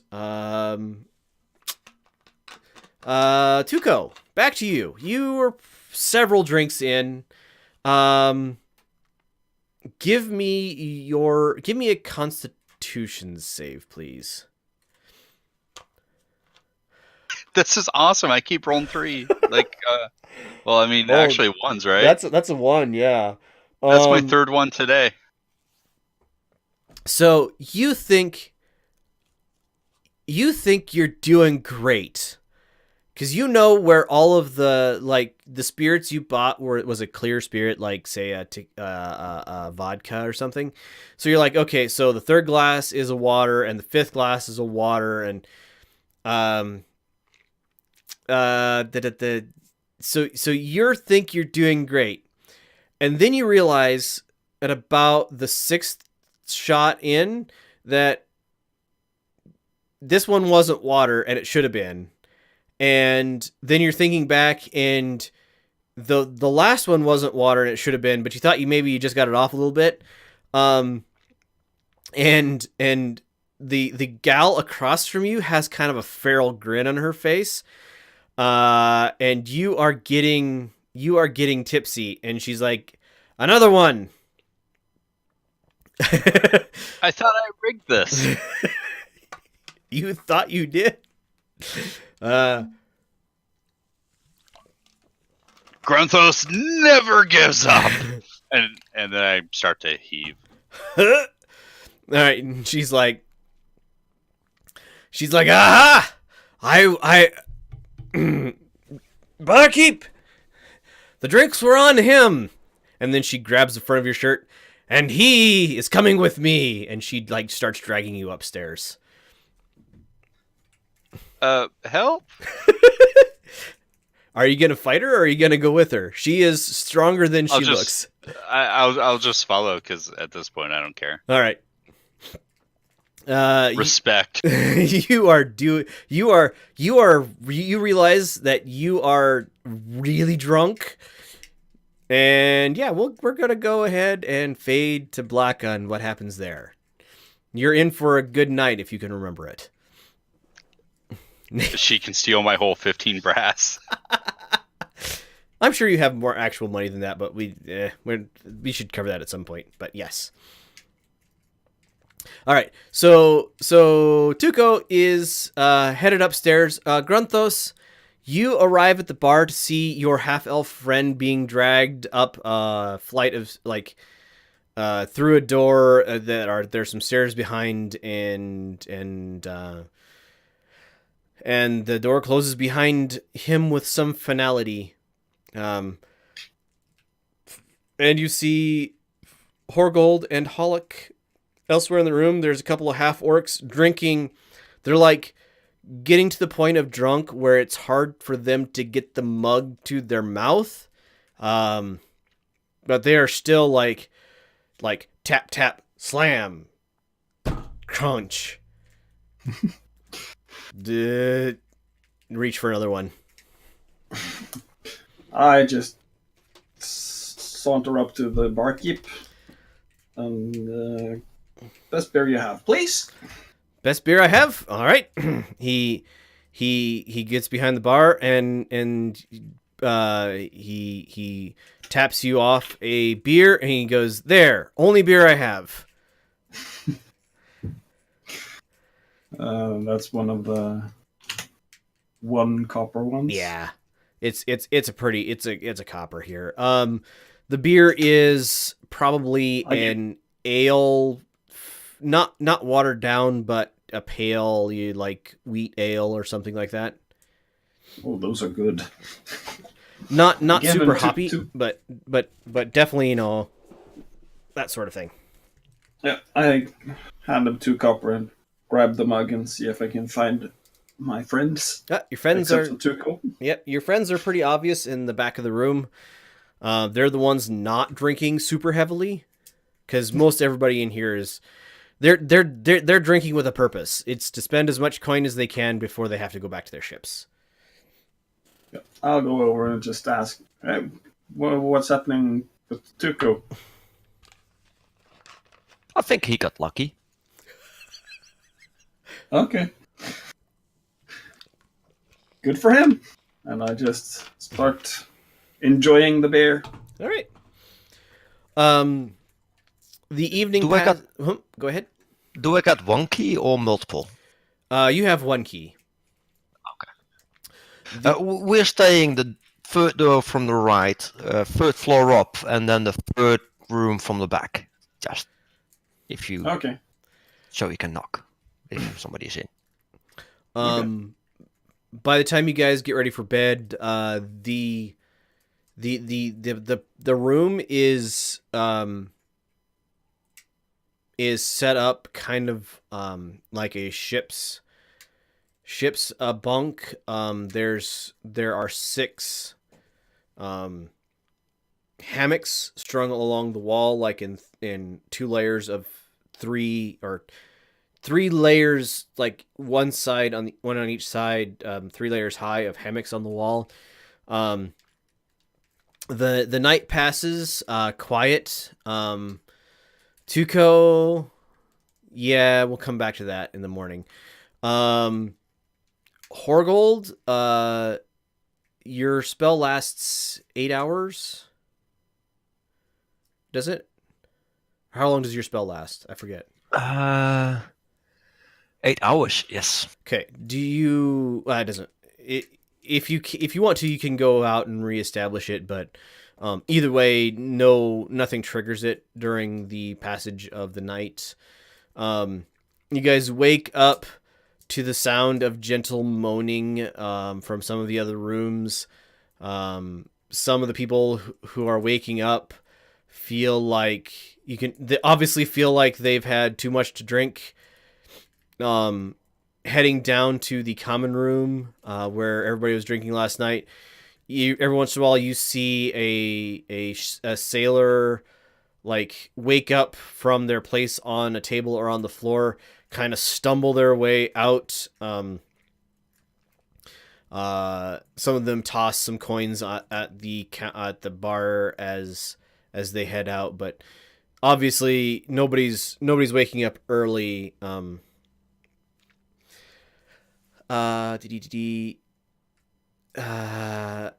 Tuco, you awaken. Give me a Constitution roll, please. Roll either really well or really badly, please. Right in the middle. So you keep your breakfast, or rather, you keep your stomach. You don't hurl, but you after the gal grabbed your shirt, you have no real memory of what happened after that. It's a fuzzy but not unpleasant blank space. The bed you were waking up in is empty but warm. And you are nude. I feel so used. There's no clothes anywhere around that I can find. I'm gonna kind of look. No, you find your clothes eventually. They are in a pile that has been shoved underneath the bed. Faint smell of feminine smelling perfume is still lingering in the room, but she is nowhere to be found. You don't know. She had to have gotten up before you, but can't have been very long by the feel of the bed or anything else. Is there a dresser or anything like that around here? Closet, dresser? There's a closet, and probably wouldn't be a dresser, but there's a side table that has maybe a drawer in it. I'm gonna search them both as fast as I can. All right. Give me an investigate roll. Oh, yeah, fine.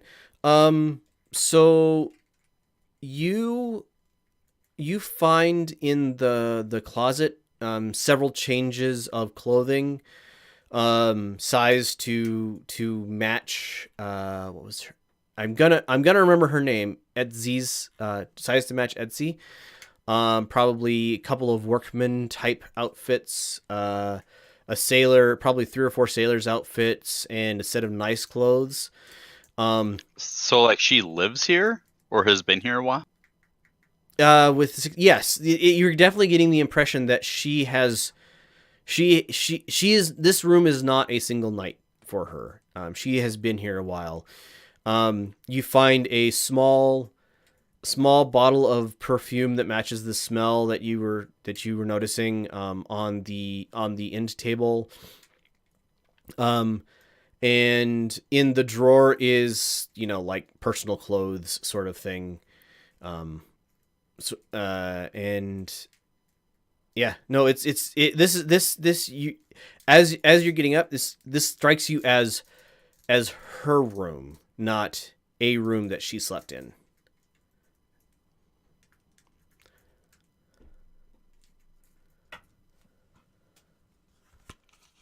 Right.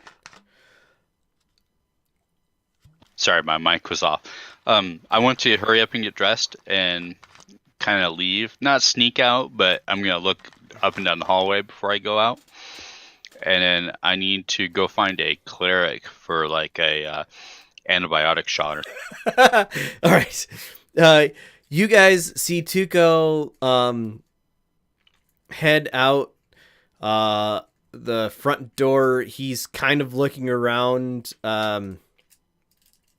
He's looking a little green around the gills. Like his stomach is not all there.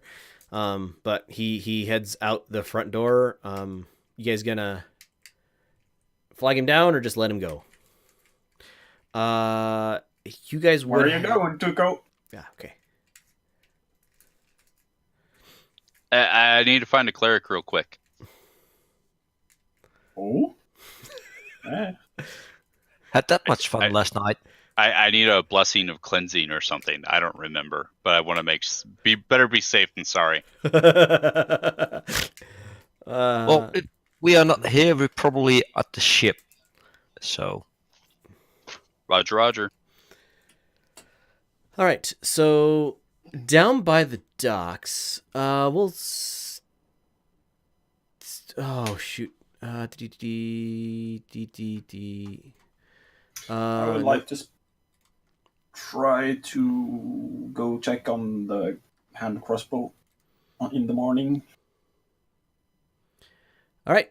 You head to you guys. So breakfast is bacon and gruel, some sort of cereal mash. It is undersweetened, but still like it's not like ick. It's not like overcooked or anything. I will find the goddess that I'm looking for, and I swear it. Nope. So, but the bacon is flavorful. Those of you who weren't heavily drinking last night, which I think is the three of you, have no issue keeping supper down. And nope. Well, who is? Oh, never mind. Yeah. All right. Sorry, I completely derailed my train of thought. Anyway, you guys eat breakfast. It is filling and comes with the price of your room. The rooms are a bronze a day a person. You think an individual room would be probably 2 bronze a day a person. Anywho, brain has reset. I'll pay the room. Okay. And ask for the room to be reserved for tonight. Barkeep's like, yep. Works for me. You guys in town for long? We don't know yet. All right. Tuco, you find the Temple of Daha, which is actually nearby here. It is bouncing. And being springtime, there is some sort of festival going on. But you're able to find a priest and get a blessing for a nominal fee of a couple brass. Your stomach feels much more settled afterwards. And yeah, hey, as you walk up, he's like, rough night? I think that I was taken advantage of, but I don't remember. So less rough and more fun or less fun. You'll probably remember after time, but yeah. He says a prayer. The priest says a prayer over you, and like I said, you for a couple brass, and you feel better. You still don't have memory of last night, but at least your stomach isn't trying to work its way back up out of your mouth and all over the pavements. I guess at that point I will start wandering back to the ship then. All right, you guys meet up at the ship sometime after breakfast, and Oscar is standing outside he's like standing. He's got a notepad in his hand, and he's writing in it, and he's just kind of looking sadly at the bow of your ship. And as you guys arrive, he kind of blinks at you and says, "Well, I tell you what, I'll buy the ship from you." What's the damage? Well, you didn't break her keel, which is good. So she can be made ship shape again, but it's gonna be, I mean, I don't know how long you guys were planning on being in town. You're probably gonna miss this shipping season though, cause it's gonna be like a couple months to get it all fixed. He starts listing off like damages and he gets down to, well, it's gonna be about 70 days, probably 65 to 80, somewhere between 65 and 75 days to do a full repair. And he kind of gives you the, I don't want to say this, but I'm going to have to, and about $2,000, 2,000 brass to fully fix her up. And I mean, you guys didn't do as much damage as I was worried about, because obviously she didn't sink, but she was getting close. And I wouldn't put her back out on the water without giving her a full repair, because that bow, I mean, get into a storm and that bow would collapse. So yeah, Is there any way you can shorten the time if we pay more? I mean, I could put a double crew on it, but that I mean, double crew, double the cost. Do you? I like I said, I'd buy her from you. She's worth quite a bit. She's a nice sailing vessel, but I'd really want to, if I was gonna do her myself, I'd haul her all the way out just to keep my slip free, and get her out on the land, and I just forgot the term for it, but basically on her, when you haul a ship out onto the land and she heaves over to the side, and is it not keel haul? I don't remember what it's called. Well, they're in a dry dock right now. She's like, I'd haul her all the way out onto land and really get a good work on her. But you know, well, I guess if you can pay, we can try to shorten the time. I won't do it. I wouldn't give you substandard work though. So it's possible that even if we try to put a double crew on it, that wouldn't shorten the time that much. I mean, 30 days would be the least I could think we could get it done in. Beecher, thank you. Yeah, he explained that correctly. So 30 days, what's going to cost us for 30 days? That's 4K? Yeah, it's around 4,000 brass. Maybe we get lucky and she's in better shape than I think she is, but there's a lot of work that we have to do to the front of her. I mean, the rigging work is easy. That's just a couple days, but You just have to fix the hull. yeah. Okay, let's get our companions together and let's discuss a bit. We'll come back. All right.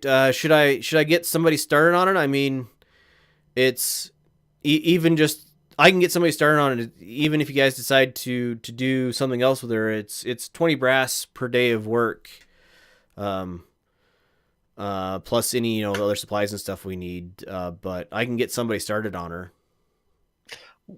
Well, at this point, it's not really needed. We just need to have like 10 minutes alone to see what we're doing. Oh, absolutely. And I'll finish compiling up everything that's damaged with her. And yeah, what's with the burned mark in the floor of the front room? That looks separate from the damage of the rest of the ship. Yeah. Oh, that's a skid mark from Grunthos. Yeah, we don't want to discuss it. Oh, okay. Well, I can probably fix that too. So, yeah, no. Yep. You guys go ahead and talk. Touch it. Oh, okay. Anyway, you guys, I'll let you guys talk, and then I'll see I'll see if you guys talk. How much money do we have? I got 2K. I've got 13 brass. I've got a pouch of iron filings, shavings, pebbles, bearings, something worth 1,750 brass. Oh wait, we have that also. Yep. Okay. No, I don't have mine anymore. No, you gave yours to the captain in Auckland. Yeah. Tuco, you would have more money than just the 15 brass. We should have a pouch of iron still. I don't know what Hulk did with his. I don't either. Let me check my notes. I would say, Tuco, you probably have at least 500 brass on you. We should have covered your actual wealth before this, but yeah, you have at least 500 brass on you. I know that I wouldn't have nearly the money they supposedly do since they've been adventuring, and then who knows what I would be gathering as I wander from town to town. You've earned a fair amount playing and stuff as you travel. So yeah, I'd say you probably have 500 brass plus whatever you got today or yesterday. So we'll just go with that and call it good enough. So, but even with this kind of money, it takes a month. This ship will be discovered in that month. Yeah. Give me. What would the rumors say if we start sailing a ship that will sink out of here?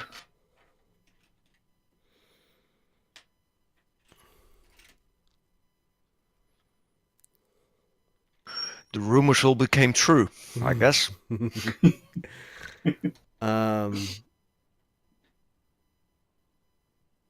Everybody give me a.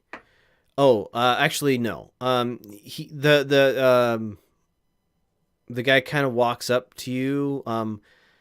I guess if you're really in a hurry, there's another option, but it's way more expensive. We're interested. I mean, we can use magic to fix it, but getting a wizard to do it, getting a wizard to fix it, I mean, it'll take a few days to find one who's willing to come down to the docks and paying them for it. But I'm sure I could find one. Probably would take a week. But we're talking closer to 10,000 brass. He kind of trails off like he didn't really want to say it.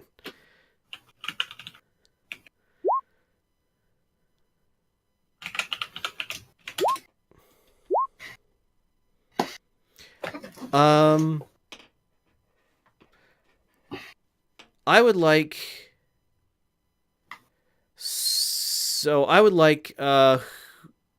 Horgold, Holic, and Grunthos. Just out of character, you guys have another option. At least one of you, if not two of you, still have boons from the Fae. I don't Only remember one of who. us. I don't. Yeah, you do.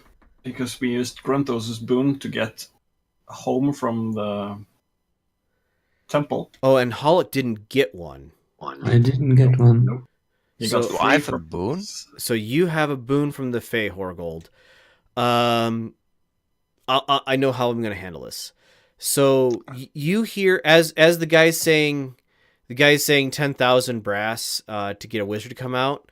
You hear a feminine voice in the back of your mind going, you should take that one. It'll be way cheaper.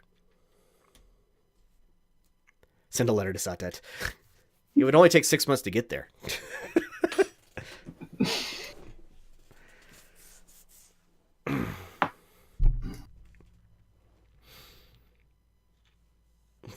Wizard of the Coast of Faith, right.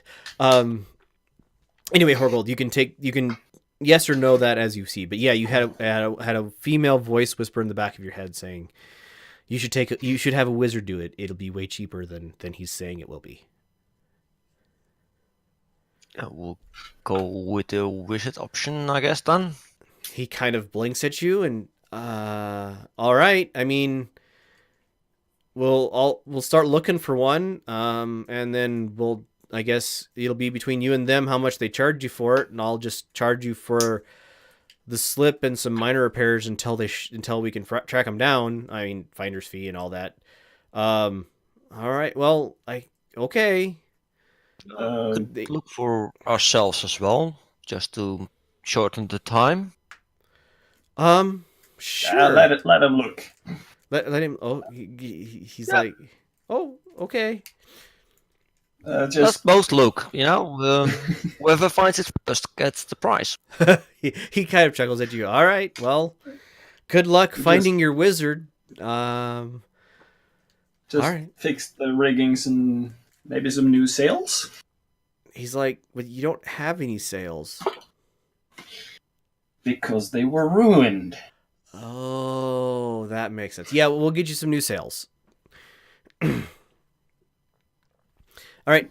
So he heads off, and you hear the door closes behind him, and then his secretary heads out of. You see her go out of the door and hurry off toward the eastern part of town. I Guys, sent my oil after the. After the secretary. Yeah. All right. Your owl flies off. The command is like if you find the address or contact the comeback if it gets out of range. Right. The how far is your range on the owl? Not that much. Let me look it up.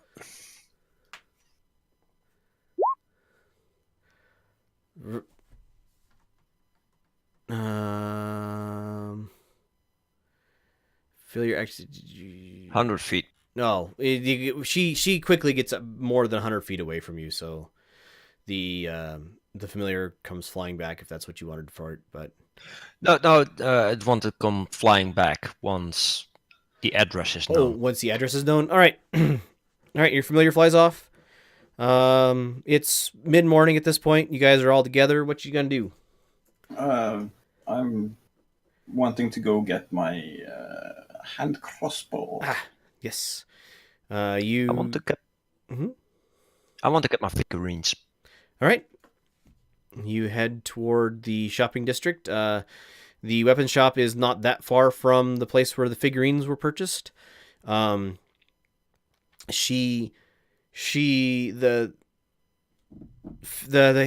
weapon shop lady goes, "Oh, I'm done." Nice. And I inspect the hand crossbow. Give me an investigate roll, quick.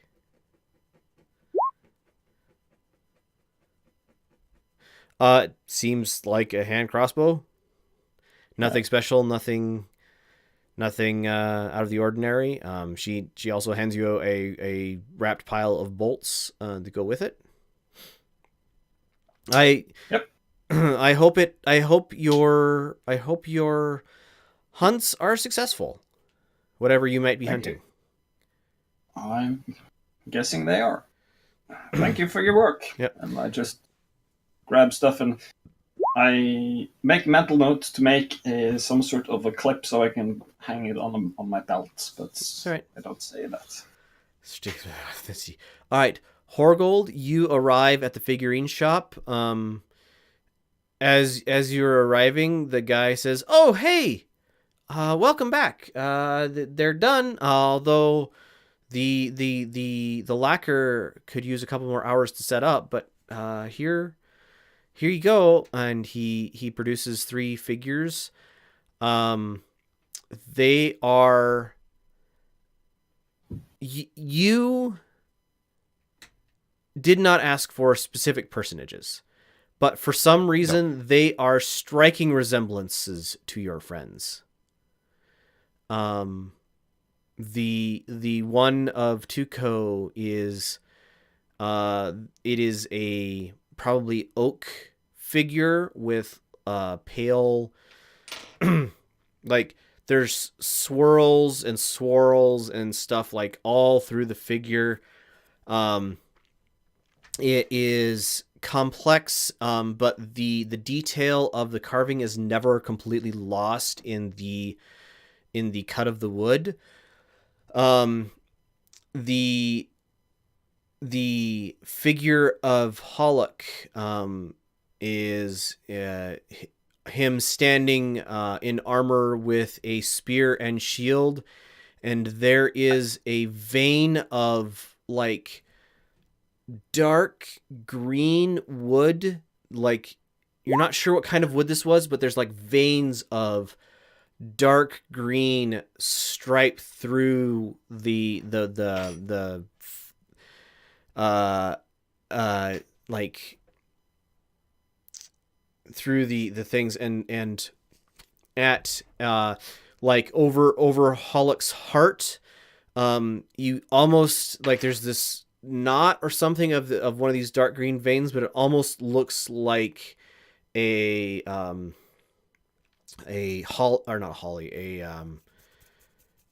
shoot, just forgot the flower. Hollock, what flower was that?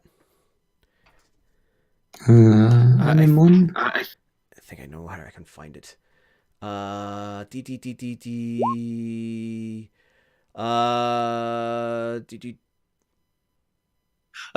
question: are you Yes. metagaming now? Because I didn't never ever mention that there were the figurines of my party. I am being a little bit GM-y, yes. Yeah, no problem. I'm allowed to metagame. Yes, Yeah, true. It's an anemone, or I don't know how to say it. Flower in the center of the chest of the fighter figurine, in this kind of green vein of wood. And the kobold figure is the same like size, not smaller. The same size as the other 3, and because of this almost looks like a dragonborn, but not quite. But the figure has a spear in one hand, and is like there is a dog seated next to the figure with the hand is sitting on top of the dog, and you recognize this as Grunthos's riding dog. And yeah, it is, but the kobold figure is like human sized. And These are perfect. he's like, "Oh, great, thank you. I didn't know exactly what to do with, but last night, the artists were like inspired, and they just worked through the night, and I don't think I've ever seen anybody so inspired by their work. if you have any more work for us, let us know. I am fascinated to find out what else we might find.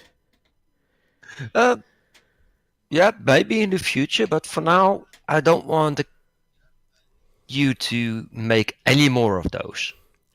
So I want to buy the copyright. He's like, yeah, no, we won't sell any, we won't make any copies of them. That's fine. Okay. You keep your figures, and if anybody asks where you got them, let them know. I will tell them, of course, and I will give them 3 extra. Was it again? Brass. Brass. Yeah. He thanks you, and he's like, be careful for the next couple hours though, or you can leave them here for a couple more hours. The final layer of varnish needs to dry on them, so don't get them dusty or dirty. Yeah, I'll keep them. I'll keep them safe. To answer Tread Guy's question, I'll answer that question after the session, which is getting close. He nods and lets you take them. I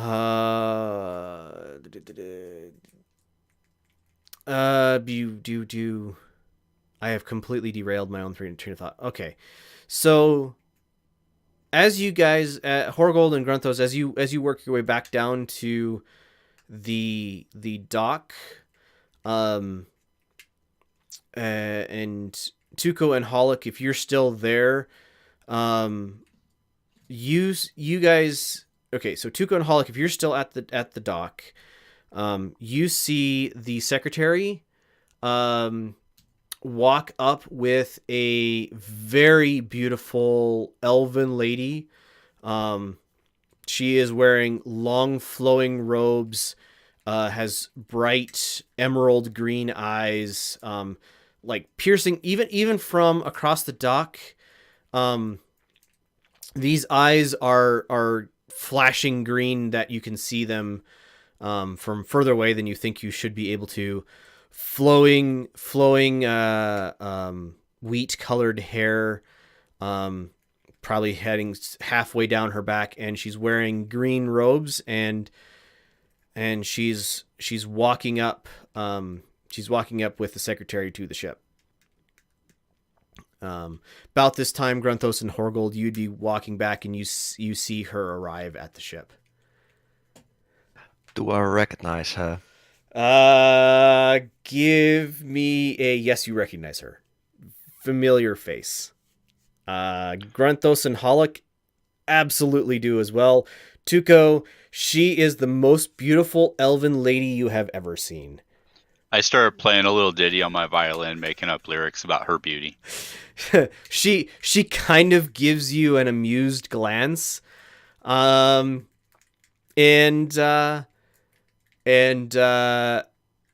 looks at the gal and says, "Oh, the damage doesn't seem so bad. You made me think that this was horrible." She's like, the secretary's like, I'll go get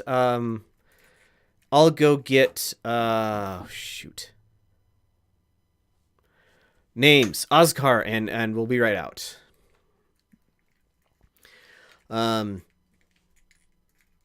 So she heads into the place, and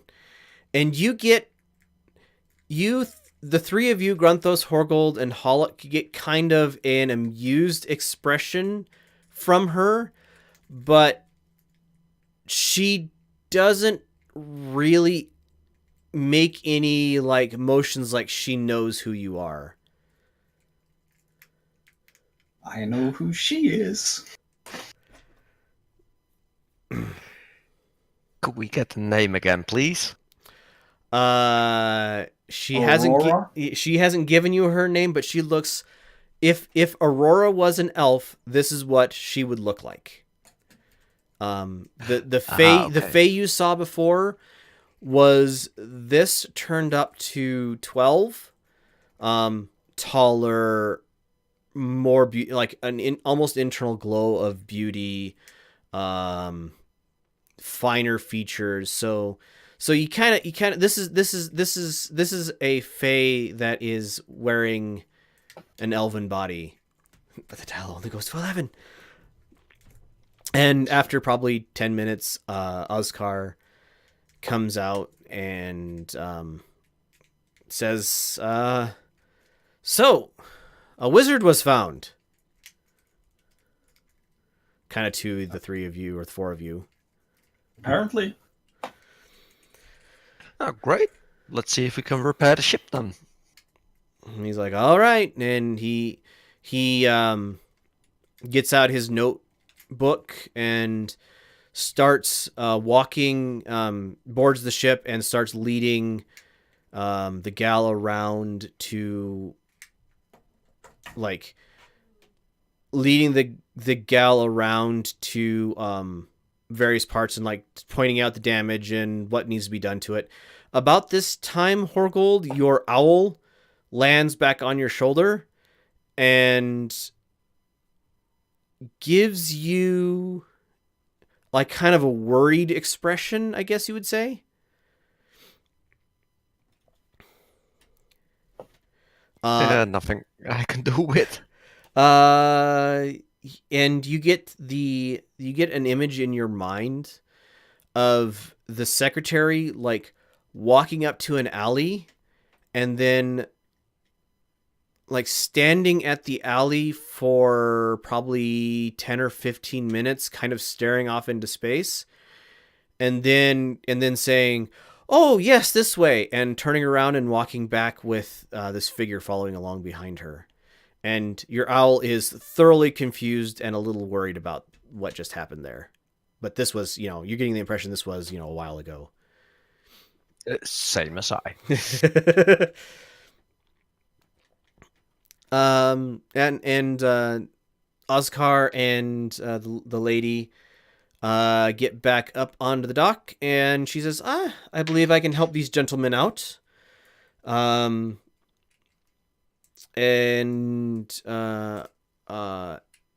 it should not be a problem." And she grins at you, and Oscar goes, kind of shrugs and says, "All right. Probably 400 brass for the finder's fee, and I mean, it's between you and her how much it will cost for the repair, and thank you for coming to my thing." And she kind of looks at her. "How long do you think it's going to take for you to get it repaired?" She kind of shrugs and smiles at him. "Not long. Not very long at all." I just remind Oscar that the riggings and sails. Oh, yeah, that's part of the 400 brass. They will be delivered. The rigging is already repaired. The sails will be delivered this evening. I've paid the 400 already. All right. I can pay 200 of that if you want to save up some. No problem. All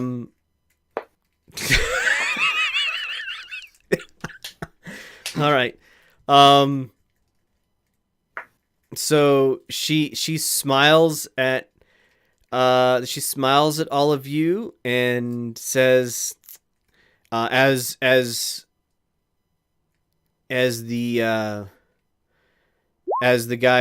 Oscar kind of backs up, heads back inside after receiving his payment. She smiles at all of you and says to Horgold, or how does she put this? She smiles at all of you and snaps, like not really snaps her fingers, but kind of makes a motion like this of her fingers.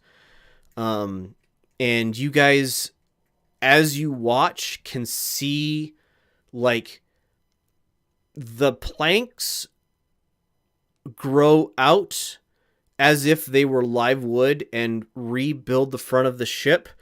It's green and alive, and people like are looking at this and they're like start getting worried and like backing away from it, and it closes up the front of the ship, and then like the bark from the growing plants falls off. And probably 20 minutes after this starts, like this creaking, groaning sounds of the growing started, she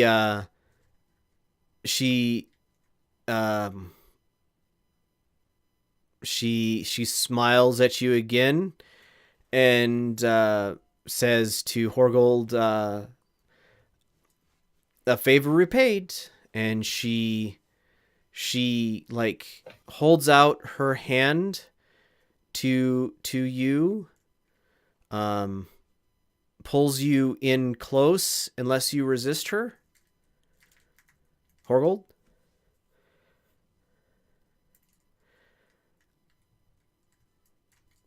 And then she places a gentle kiss on your forehead and walks away. That's it. That's it. If you send your owl after her, by the time she's 2 blocks away, she has faded out of existence. Like your owl completely loses track of her and flies back to you, again looking at you with a worried expression. And your ship is like, the people on the shore or the people around are just kind of staring at you guys and staring at the ship. By now, Oscar has come back out of the place and is like yelling at his crew because they've stopped working. And then he gets to the ship and he's like, and we'll go ahead. Nothing to see here. And we'll go ahead. We'll go ahead and end there. So, thank you everybody for watching. Thank you for the people, the hosts and the raids. And we will be back again next week with the ship refloating on its thing. Thanks everybody for watching. Bye. Where's my mouse at? There we go.